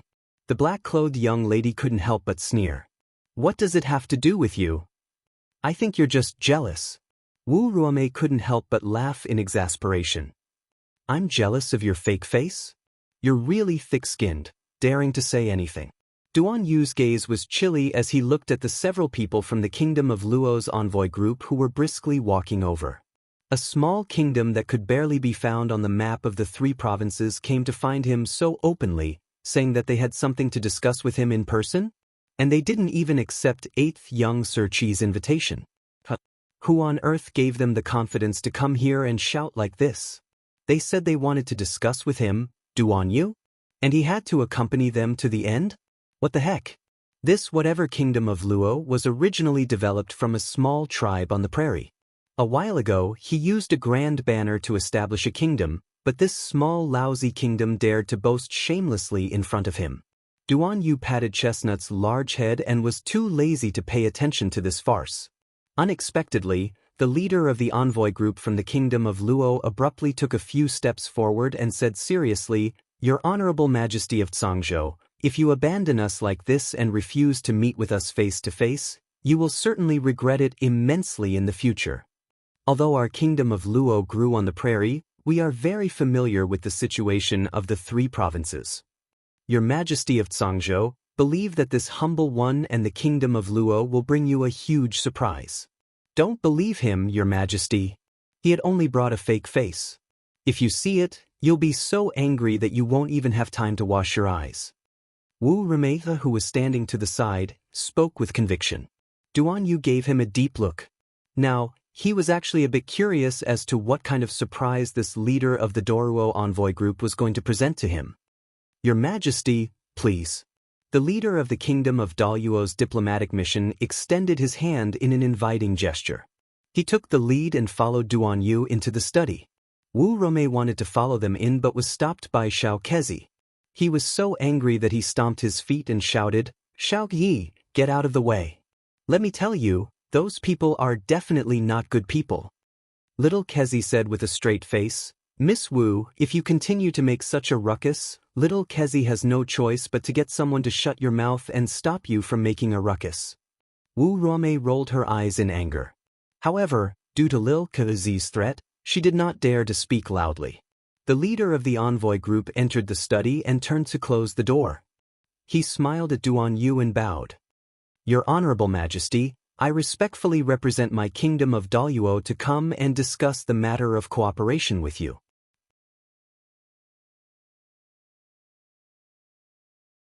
Chapter 48:19. This is our prairie's pearl, Miss Lily, the leader of the envoy group said proudly to Duan Yu before turning to give Lily a look. The woman in black removed the black veil covering her face and smiled at Duan Yu. Her fluttering eyelashes fluttered like butterfly wings. Her small oval face had a beautiful smile. Her gentleness carried a hint of demure serenity, and her quick-wittedness carried a hint of craftiness. At first glance, she looked a bit familiar. At second glance, Duan Yu's handsome face darkened. He knew why he found her familiar. This woman's face was 40% similar to Jojo's, especially that pair of eyes. No wonder Wu Ruomei kept calling it a fake face earlier. Wu Ruomei had seen Jojo's portrait before. Whether it was the facial features, the skin, or even the hairstyle, this fake face was infinitely close to Jojo's. Wu Ruomei was right. This face really made him lose his appetite, and he wished for nothing more than to wash his eyes immediately. The leader of the envoy group had actually been paying attention to Duan Yu's expression the entire time. However, even though Duan Yu's mind was raging, he did not show it on his face, so he could not tell at all. Why didn't he show any expression? This person muttered in his mind, unable to grasp the attitude of this Zhangzhou emperor. Logically speaking, when he saw this face, apart from being shocked, he should be wild with joy. According to their kingdom of Daluo's investigation of the rulers of the 3 provinces, this Zhangzhou emperor should be a strong competitor of the divine province's crown prince. Before he could finish his thought, he heard Duan Yu's cold voice. Why did you bring her here? The leader of the kingdom of Daluo's envoy group couldn't help but shudder inwardly, thinking that this voice was truly bone-chilling. He hastily forced a smile and said, Your Majesty of Zhangzhou, Can we talk about cooperation? What do you want to cooperate on? Our common enemy is the Divine Province. The envoy continued, the great emperor of the Divine Prefecture wants us to offer tributes every year, but we haven't had a good harvest. Coupled with the zombies running around everywhere, we can't grow anything at all. Get to the point. Duan Yu didn't want to continue listening to his nonsense and coldly interrupted him. The country of Daluo is willing to help you become the true overlord of the upper 3 continents. Duan Yu stared sharply at the envoy before him, and he suddenly couldn't resist chuckling. Don't you think you're a bit ridiculous?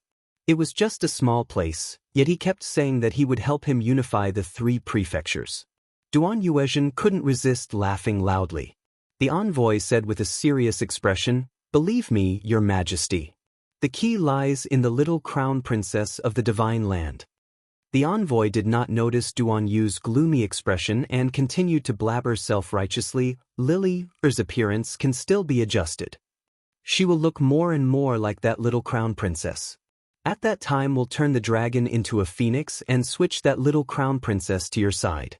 The more the envoy spoke, the more spirited he became, and he couldn't resist guffawing. Think about it. Wouldn't we control the lifeline of the Divine Province? Duan Yu also chuckled at him.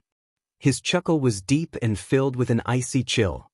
He suddenly reached out to strangle that woman in black.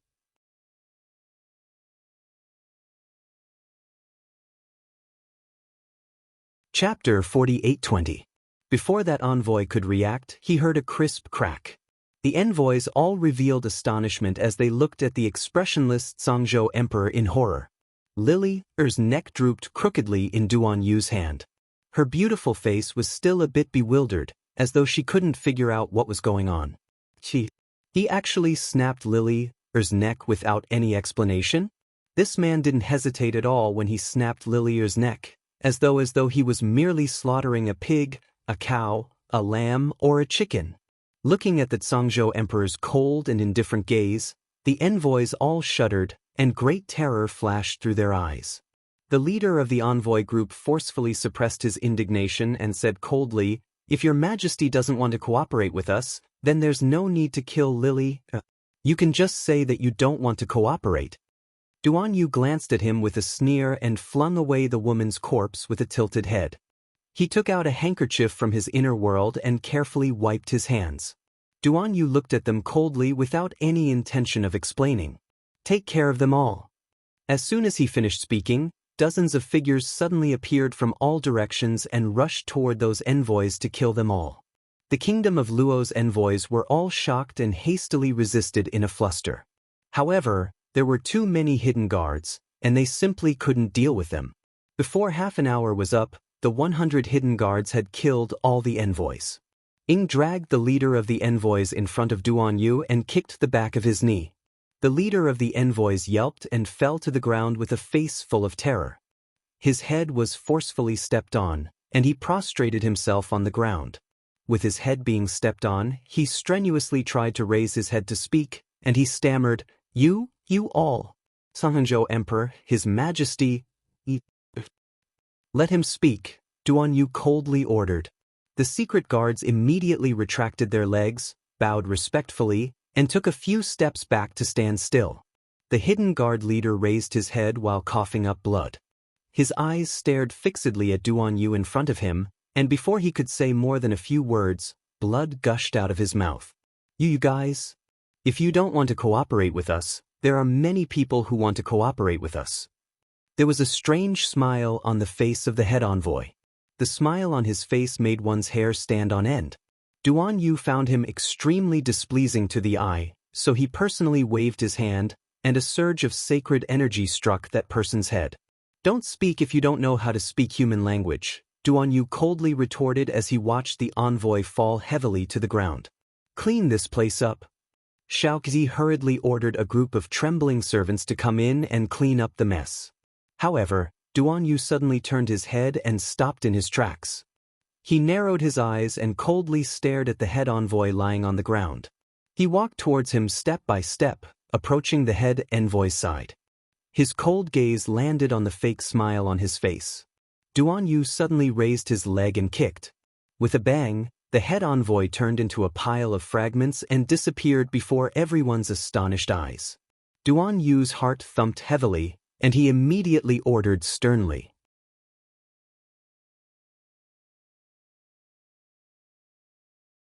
Chapter 48:21. Gather all the men in the secret pavilion and seal off all the major passageways in Yen City. Search for this person with all our might. The clone. The one who came to negotiate with him was actually this head envoy's clone. And it wasn't until just now that he realized something was amiss. If you don't want to cooperate with us, there are many people who want to cooperate with us. The head envoy's words surfaced in Duan Yu's mind, and his expression abruptly changed. Probing, a blatant probing. They came here to probe him. If he was willing to cooperate with them, then they would hit it off right away. If he wasn't judging from the envoy's words, they would probably find someone else to cooperate with.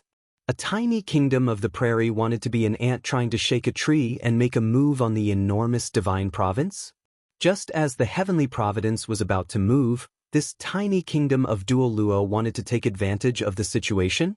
Or was it trying to borrow the power of the east wind in a vain attempt to rise to the top? The heavens were about to change. Were all the snakes, insects, rats, and ants planning to collectively come out of their holes? Duan Yu's eyes were cold, and his fingers clenched slightly. He coldly ordered, "Go investigate. I want all the news regarding this kingdom of Dual Luo in recent years. I want to know everything, no matter how big or small." Ing cupped his hands in salute and immediately flew out of the study with several people. A manservant who was cleaning up the floor was so scared that he scrambled back a few steps. Everyone turned to look at the sound. They saw Lily, who was lying on the floor, staring fixedly at them. Her mouth was agape, and her face was ghastly pale. Her four limbs were all curled up deformed, and her entire body was curled up into a strip. Her appearance was very strange and frightening. He glared fiercely at the manservant who was making a fuss. "Hurry and clean it up. Don't let them stay here and be an eyesore." The manservant nodded frantically and closed his eyes, not daring to look at Lily. He turned his face slightly to the side and shakily reached out to grab Lily's legs. "Don't move." Duan Yu's pupils contracted as he suddenly shouted.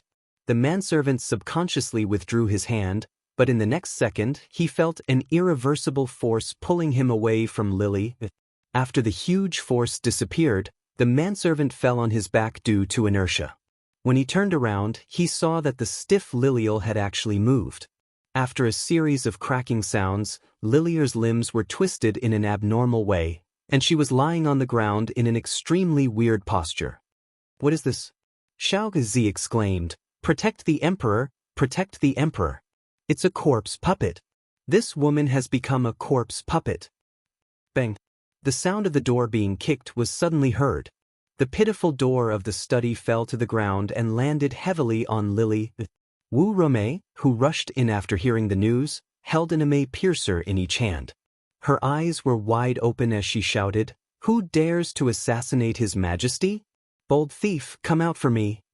Everyone was speechless. "Where is he?" Wu Rome stepped on the door and furrowed her brows. "Where is the assassin?" Zi speechlessly looked at this unreliable miss of the Wu family. He stretched out a finger and weakly pointed at Wu Ruome's feet. The latter looked down and saw a sinister head wriggling out from under the door she was stepping on. It was currently glaring at her with a murderous glint. Wu Ruome inwardly cursed, "Fuck!" Her legs trembled in fright, and she quickly jumped down from the door.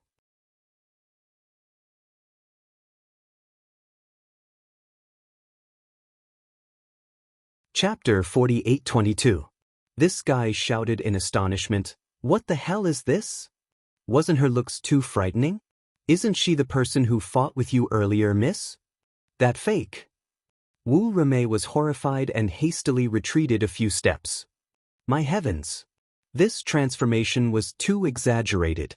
Duan Yu's expression was extremely unsightly. What the hell was this person from the kingdom of Luo doing? He actually vainly attempted to transform this kind of shady woman into Jojo's appearance? Were they stupid or was he stupid? This kind of transformation couldn't be concealed from anyone, let alone Mo Lien, right? That little stoic face number 101, who could consistently act like it from start to finish. When Duan Yu thought of this, he gave the hidden guard leader Yi a look, and the latter understood and stepped forward. He led a group of hidden guards and used a long spear to pin Lily, who was incessantly swimming around and trying to attack people, to the ground. This Lily was also incessantly shrieking. However, her hands and feet were entangled by the long spear, so she couldn't move, much less attack people. Red lights flashed in her eyes. It's not a zombie. Look carefully at her hands and feet. Duan Yu gestured for everyone to look at Lily's hands and feet. Everyone took a closer look and finally saw some clues. Lily's hands and feet were actually connected to a kind of lustrous and transparent silk thread that was as thin as a cicada. She suddenly moved because the owner of this silk thread was manipulating it. It's a puppet with a secret art. Duan Yu's handsome face froze as he stated icily, "It's not a zombie." As soon as he finished speaking, he raised his hand and threw a concealed weapon at the beam. A hunchbacked elder immediately jumped down from the beam with a cackle. "Brats, you have good taste. However, this old man can't continue playing with you." The hunchbacked elder's eyes glinted, and he swiftly threw out a pellet. The bang sound was heard, and a cloud of smoke started to diffuse out of the projectile. Then, it suddenly dissipated. The hunchbacked elder, who wanted to take advantage of this smoke to flee with Lily, looked over in bewilderment. A raven bone fan appeared in Duan Yu's hand. With a casual wave of his hand, the smoke that had yet to disperse was swept away. The man looked at him coldly. "You want to escape? Do you think you can escape from my hands?" The hunchbacked old man gritted his teeth. He took out a cigarette bomb from each of his 10 fingers and threw it to the ground. This time, the smoke bomb did not explode at all. Not to mention a cloud of smoke, not even a speck of smoke could be seen. If the hunchbacked old man could curse at this moment, he would definitely want to curse. Unfortunately, his body was heavily suppressed by a tyrannical pressure, and he could not utter a single syllable. It wasn't until the pressure was slightly removed that he felt his breathing become a little smoother, that he felt a sharp pain in his neck. He lowered his head and saw that his life had fallen into the hands of this young emperor. The man's pitch-black peach blossom eyes coldly stared at him, and a mocking smile curled on his lips. "Now, you still don't plan to tell me the truth? I am a puppet master from the kingdom of Duo Luo," the hunchbacked elder shouted in a panic. Don't kill me. I will speak. I can say anything. It's useless to kill me. In fact, there are many puppet masters like me in the kingdom of Duo Luo. I also know that each of them have a lily in their hands."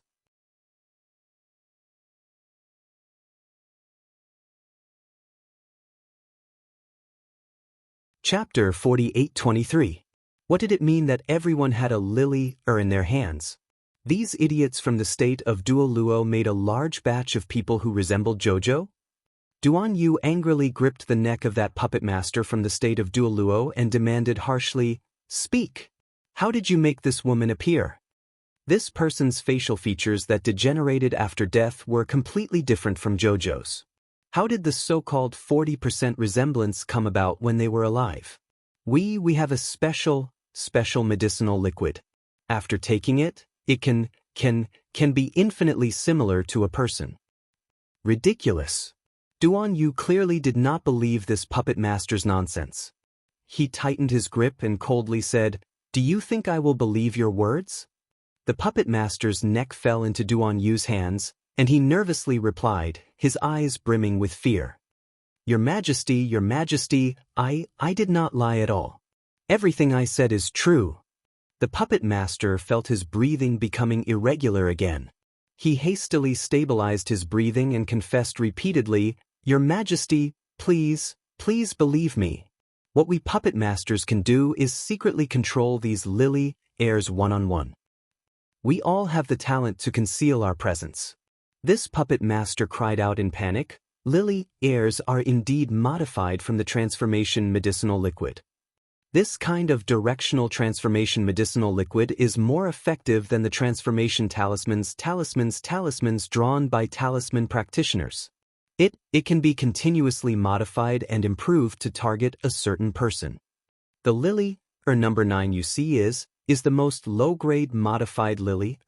This lowly one heard that lily, or number 0 is the true perfect product. Duan Yu's eyes were instantly filled with a bloody storm. He gripped that puppet master's neck and coldly asked, "When did you start doing this?" More than half a year ago, at the beginning of this year." The puppet master thought for a moment before suddenly exclaiming, "Oh, right around the time the young crown princess returned to the divine province." The young crown princess probably returned to the divine province at the beginning of February. And it was almost October now. A thought flashed through Duan Yu's mind. From the looks of it, this conspiracy wasn't targeting Xiao Xiao, but rather Mo Lien, that punk. Where's the laboratory? These people couldn't research the shape-shifting liquid in broad daylight. He must be hiding in some rat hole, doing this kind of shameful research all day long. The puppet master trembled. "Why, Your Majesty, I really don't know. Who was the person who just escaped?" Duan Yu didn't dwell on this question and continued to ask. That lord, is our Dorwo country's 3 state teachers." The puppet master hurriedly said. "One of the 3 state teachers of Dorwo, Jing." Duan Yu raised a brow. "Actually, she's a very beautiful woman," the puppet master stammered. "She's also used a transformation potion. She was an outstanding pharmacist. This shape-shifting liquid was researched with her as the core." Jing. Duan Yu coldly muttered this name in his mind. His handsome brows raised as he coldly asked, "Tell me everything you know." The puppet master was so anxious that his forehead was drenched in cold sweat. The problem was that he had already told him everything he knew.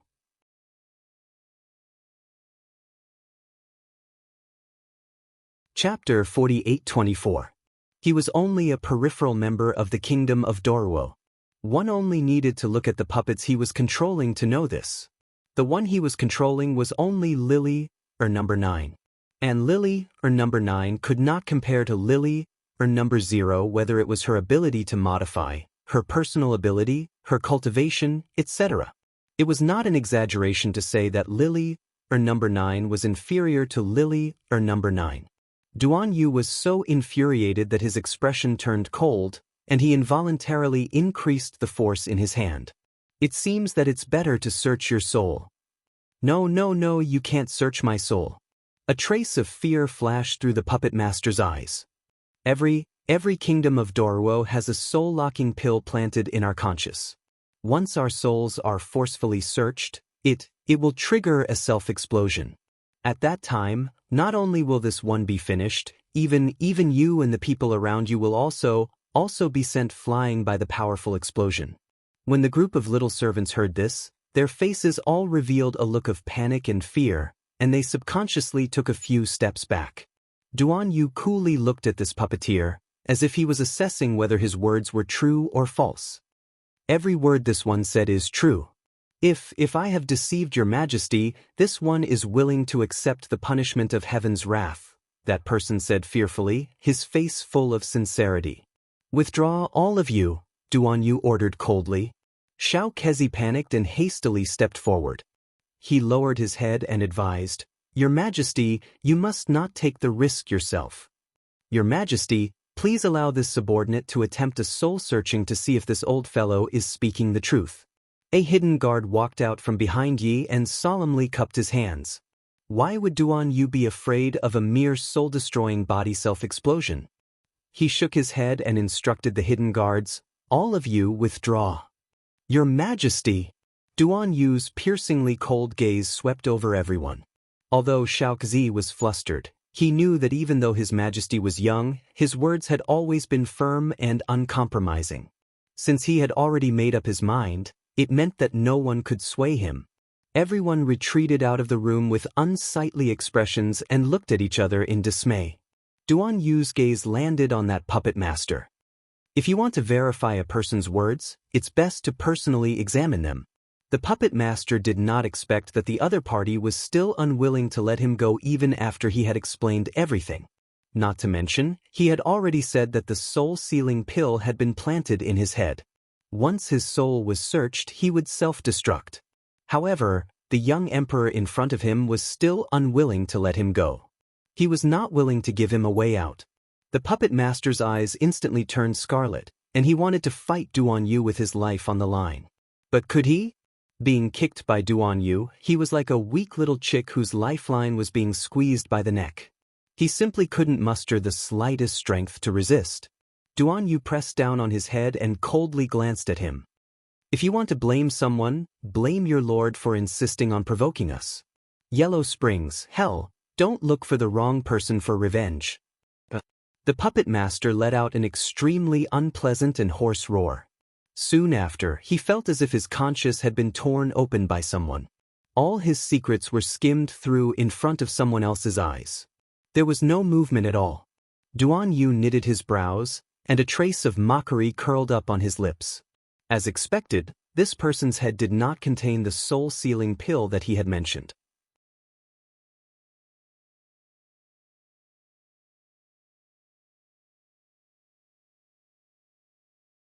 Chapter 48-25.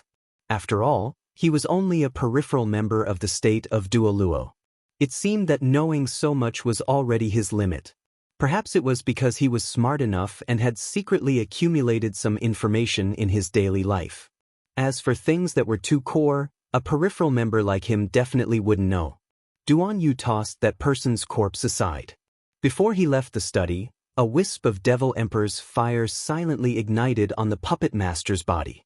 In the blink of an eye, that person was completely burned, leaving not even a trace of residue. Who knew if there was some bizarre resurrection technique among the puppet mystic arts? Let's just burn you to ashes and let you properly resurrect. Duan Yu stepped out of the study and looked up at the clear blue sky. Under this vast sky, how many filthy bastards were secretly breeding in the dark places where the sunlight couldn't reach? Xiao Kezi breathed a sigh of relief and hastily ran up. Your Majesty, that puppet master was deceiving us. Duan Yu nodded. After all, death from a soul search was not something relaxing or pleasant. Presumably, that puppet master would rather have Duan Yu slit his throat cleanly than die from a soul search. 2 hours later, Shadow, the hidden guard from the secret pavilion who went to investigate, scuttled into the study with several hidden guards. He respectfully cupped his hands at Duan Yu. Your Majesty! Shadow walked up and bowed as he handed over a thick stack of documents. All the movements of the state of Duoluo in recent years, no matter how detailed, were all recorded in these documents. The study was quiet. After Xiao Kezi served Duan Yu a cup of tea, he dutifully retreated to stand guard outside the door. Several secret guards stood silently in front of the desk, like blocks of wood. Only the rustling of papers could be heard in the study as Duan Yu flipped through the documents. The hidden guards held their breaths as they waited for this young emperor to give his orders. In less than 15 minutes, Duan Yu finished browsing through that stack of documents with a sullen expression. He heavily slapped the documents with his palm. An extremely low pressure pervaded the study. The hidden guards lowered their heads and didn't dare to speak. It was written very clearly in the documents. The state of Duoluo was established at the beginning of this year. Originally, it was just an insignificant tribe in the Pingjin Prairie between the Divine Land and Sangzhou. Their scale was not even 1/100th of that of the barbarian tribes. But it was this small tribe that had established a country. Now, they actually came knocking on Duan Yu's door and gleefully revealed Lily's plan to Duan Yu. This kind of probing was too obvious. The state of Luo had made it clear that if Duan Yu didn't cooperate with them, they would settle for the next best thing and find someone else to cooperate with. Such a disgusting way of doing things really made people panic in their hearts. Number 9 to 0 meant that there were at least 10 Lilys. Duan Yu set down the stack of documents in his hand and pinched the space between his brows as he coldly said, Pass on Zhen's verbal decree. Command the general of the Tiger Cavalry, Hu Gang, to lead his men to the Pingjin Prairie. Within half a month, I want to hear the news of the destruction of this country of Duoluo. Duan Yu waved his hand to dismiss everyone. Let Yi in. The leader of the secret pavilion's hidden guards, Yi, appeared inside the study like a ghost and soundlessly arrived before Duan Yu. Duan Yu didn't even look up as he stared at the stack of documents with a frown. His finger tapped on one of the papers. This state of Duo Luo is extremely mysterious.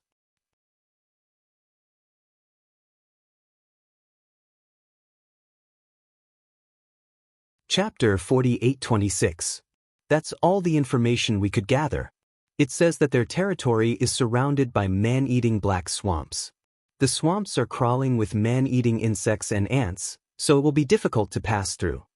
Yi remained silent and habitually listened to His Majesty's words carefully. Flying is prohibited nearby, so not a single bird can pass through their array. In addition, once you step into the territory of the state of Duo Luo, your divine senses will also be blocked by that array. Duan Yu looked up at Yi and ordered, "Take 1,000 people with you. Bring along the best formation masters, apothecaries, and superhumans. We want to hear good news from you within 10 days. Yi nodded heavily. Having Tiger Gang dispatch troops to attack the state of Duo Luo was only what they did on the surface. What Duan Yu truly wanted to get rid of were those damn Lily. He wanted Yi to lead a group of hidden guards to destroy the state of Duo Luo's laboratory. He wanted those messy Lily to all disappear from this world. What exactly did the state of Duo Luo want to do? After Duan Yu settled these matters, he summoned Xiao Kezi and said a few words before leaving the study to summon Chestnut. Xiao Kezi involuntarily sighed as he watched His Majesty's departing figure. His Majesty said that he would need at least half a month before returning. He just didn't know if His Majesty's wishes would be fulfilled. Miss Shui Yuan's prediction was so accurate. If we can't obtain the 10,000-year-old mermaid pearl, our entire clan will be annihilated. This is all your fault, all your fault. You are the eternal sinner of the Dragon Clan of Forgetfulness. It was you who caused the entire Dragon Clan of Forgetfulness to be annihilated. Arbor abruptly opened his eyes and exhaled deeply. He coldly stared at the fluttering bed canopy above him, his gaze abruptly chilling. Even ancestors said that it was the 10,000-year-old mermaid pearl that chose Mother on its own. Neither Mother nor she had done anything wrong. It was only the human heart and delusions that were at fault. How greed was hard to quench. When they worked so hard just to obtain a 10,000-year-old mermaid pearl, they wasted a lot of time and effort. They never thought of relying on their own abilities to advance, so they wanted to rely on luck. However, luck, this kind of illusory thing, was it something that everyone could have? A cluster of black flames emerged from the ferrule that had drilled out from under her sleeve. You want to use a wisp of your soul to enter my dream and cause trouble? Arbor said coldly, let the holy fire that burns everything in the world take you to hell. Prophet Tuesday, a slight fluctuation appeared in the air in front of him. In less than a second, the air in front of him calmed down again without the slightest change. Dong dong dong dong. Omega Kotoku's voice could be heard from the cabin door. Jojo, what happened? In that instant, there seemed to be a hidden soul remembrance fluctuation. The strange thing was, it seemed to be gone now. Arbor's cold voice suddenly sounded. It's nothing. There was a little demon that wanted to enter my dream. It's been dealt with. That would require... I'm going to sleep, Arbor interrupted him coldly. Omega Kotoku stood outside the door and waited for a while. He heard that the aura in the cabin had calmed down and there was no sound at all. It seemed that Arbor was resting again. Omega Kotoku turned around and met his elder brother's smiling gaze. That what happened? Eldest young master blinked and asked. Omega Kotoku left without a word. He was too lazy to even look at his elder brother.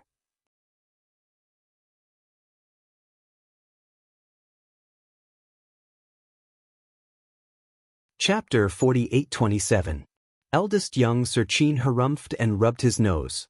He walked to Arbor's door with a grin and lightly knocked twice. Jojo? Are you all right? It was very quiet inside. Other than the faint sound of breathing, there wasn't any sound at all. Eldest young Sir Chin rubbed his chin and coughed lightly. Jojo is asleep. Don't disturb her. When the several attendants following behind him heard this, They all revealed indescribable expressions. It seemed like the ones who insisted on disturbing someone else's sleep were eldest young sir and second young sir, right? The next morning, Arbor got up refreshed and expressionlessly strolled to the deck of the ship, sitting down to eat breakfast as usual. Eldest young sir and second young sir had been waiting for a long time. When they saw her walk over with a stoic face, they couldn't help but exchange a glance. The little stoic didn't seem to be in any abnormal state. What exactly happened last night? The two scratched their cheeks as they pondered. However, a certain tsundere stoic refused to say, so they couldn't ask too much. "Jojo, have some dessert." Eldest young Sir Chin grinned as he brought her a plate of exquisite pastries and brought it to her. He feigned indifference as he asked, "Did someone's divine sense sweep into your room last night?" Arbor expressionlessly took the plate of pastries and poked a small piece with a spoon. She said indifferently, "It was Prophet Tuesday." Everyone was involuntarily taken aback. A wisp of Prophet Two's soul had yet to dissipate. There was nothing hard to say about him entering her dream to seek revenge. Moreover, if it weren't for the fact that they didn't handle it cleanly, how could Prophet Two find an opportunity to seek revenge on her? The little stoic swept a disdainful glance at eldest young sir. Eldest young Sir Chin immediately sat up straight and hastily said with a chuckle, I really didn't expect this old woman to have such godly means. Jojo, are you all right? If I wasn't, would I still be sitting here with you? Arbor looked at eldest young sir like he was looking at an idiot. Dugu Ling and the others couldn't resist snickering silently. Eldest young master looked at Jojo with a stifled expression. Speechless, he pursed his lips and said, "Oh, of course, nothing will happen to Jojo. How could a mere 2 Xianzi hurt Xiao Xiao?" Arbor didn't say anything. This meant that she finally acknowledged one of eldest Chin's words. Everyone couldn't help but twitch their mouths speechlessly, inwardly thinking that this tsundere little stoic was truly a headache.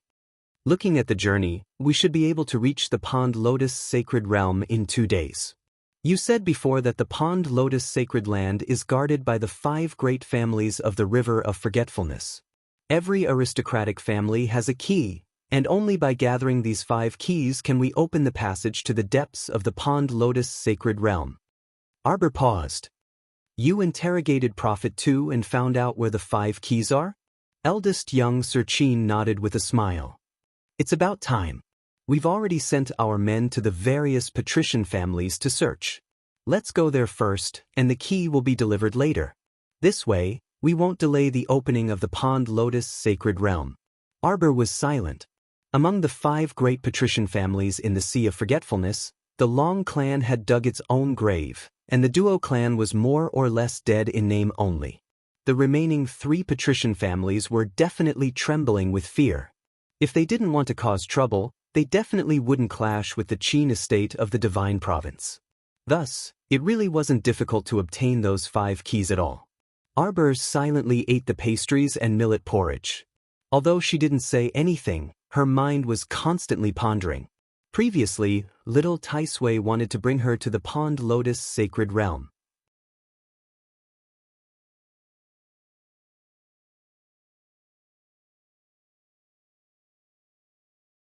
Chapter 48-28.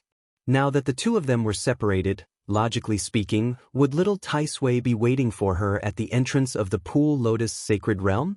That was extremely likely.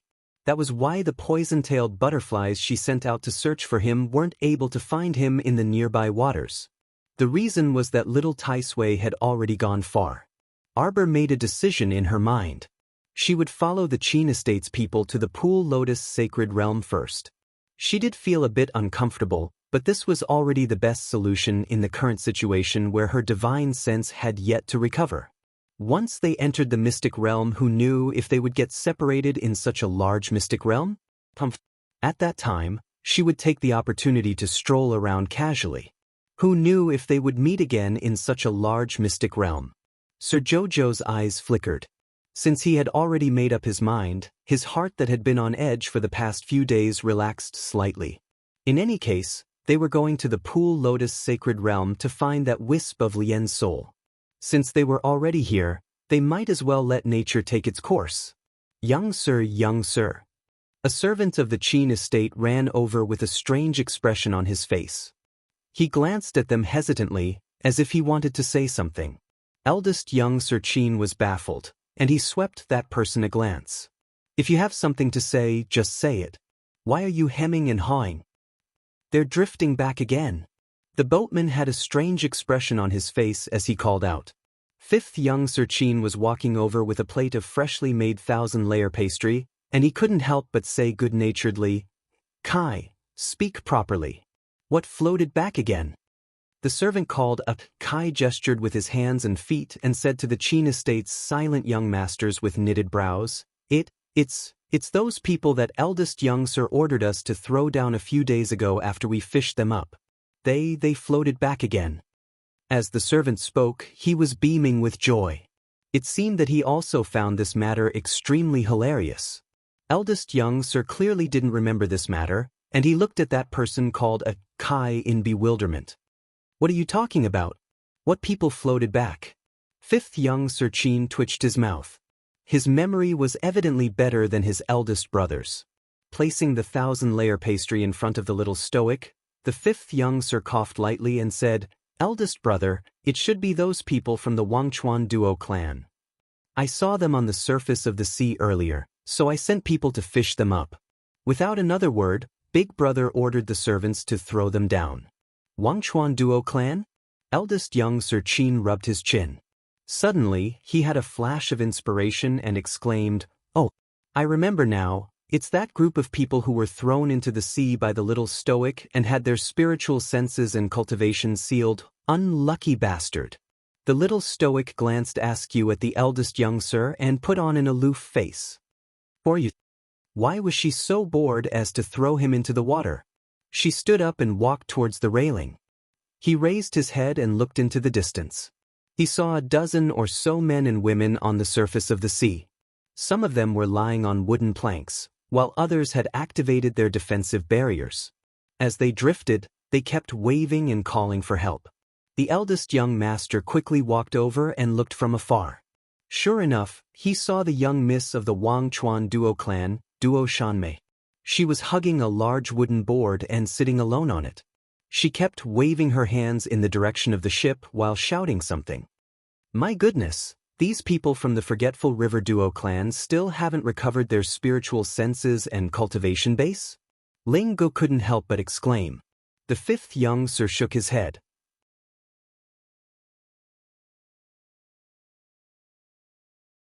They should have recovered already. Arbor expressionlessly stuffed a piece of 1,000-layer pastry into his mouth before turning to leave.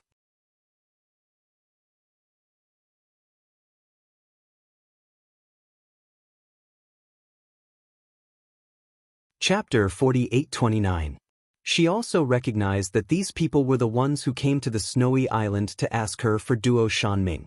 Duo Shanming's master, Wang Xian, brought this group of juniors here to cause trouble. This Wang Xian also launched a mental attack on her earlier. That's right, this person died after Duan Yu burned his conscience with the Devil Emperor's flame. The little stoic's memory was pretty good, so she recalled everything after a bit of thought. She recognized that Miss Duo. She originally had short hair and a delicate and pretty small face, but after many days of sea breeze and rolling waves, her face was now completely black. Her hair also hadn't been washed for who knew how many days as it drooped on top of her head. However, what did these people's misfortune have to do with her? Seeing the little stoic turn around and leave the railing with a clearly displeased expression, the eldest young sir thought. Fortunately, this young sir was smart and quick-witted, ordering people to throw them off the boat first. Otherwise, the little stoic would definitely disdain him as well. That would be a loss that outweighed the gains. This girl didn't like him very much to begin with, so he didn't want her to dislike him even more. There seems to be a lot more people inside, Ling Gu exclaimed as she pointed at the people on the sea. Why are there 2 children inside? I remember that the Wangchuan duo clan didn't have children in the past. Ling Gu was halfway through her sentence when she saw the little stoic turn back. She carefully sized up the sea, and her delicate brows furrowed slightly. Ling Gu was right. There seemed to be many people she hadn't seen before mixed in with the Wangchuan duo clan. There were 12 to 20 men and women of all ages, and each of their faces revealed a bewildered expression. "Let's salvage them first," Xiao Mu said with a cold expression. Eldest young Sir Qin said with a grin, "Jojo, don't you hate the Wangchuan duo clan?" She did hate the Wangchuan duo clan who bared their fangs and brandished their claws, but there seemed to be many commoners among them. She couldn't just leave those people in the lurch for the sake of the monk. The servant called Afu organized a group of servants and went up to fish out the people in the water. At this time, Duo Shanmei also clearly saw who the other party was. Her gaze landed on eldest Qin, and her expression instantly turned unsightly. Wasn't this the young master who had thrown them into the sea again not long ago? Enemies were truly bound to meet on a narrow road. They didn't know if he would once again turn hostile, and mercilessly Duo Shanmei was hauled onto the ship with a rope and landed on the deck with a plop. She turned around and saw the little stoic's face that left a deep impression on her. Her face immediately darkened and she subconsciously took a step back. A young man from the Duo clan who jumped up from behind her could not help but cry out, "Why are you here? Why did he run into this little fiend again?"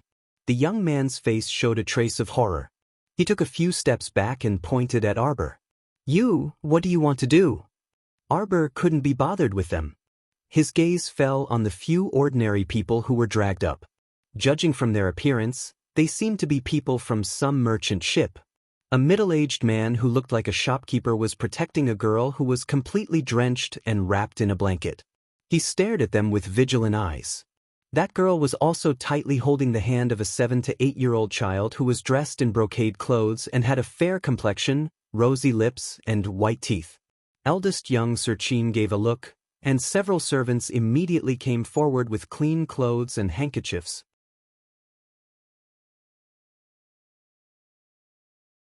You're tuning in to the Dreamy Chapters YouTube channel. We're so grateful for your support, and don't forget to subscribe to join us on this incredible journey through captivating stories. Your generosity through donations truly makes a world of difference, as it's the primary source of revenue that allows me to expand and enhance this channel for you. Thank you from the bottom of my heart for being a part of this adventure.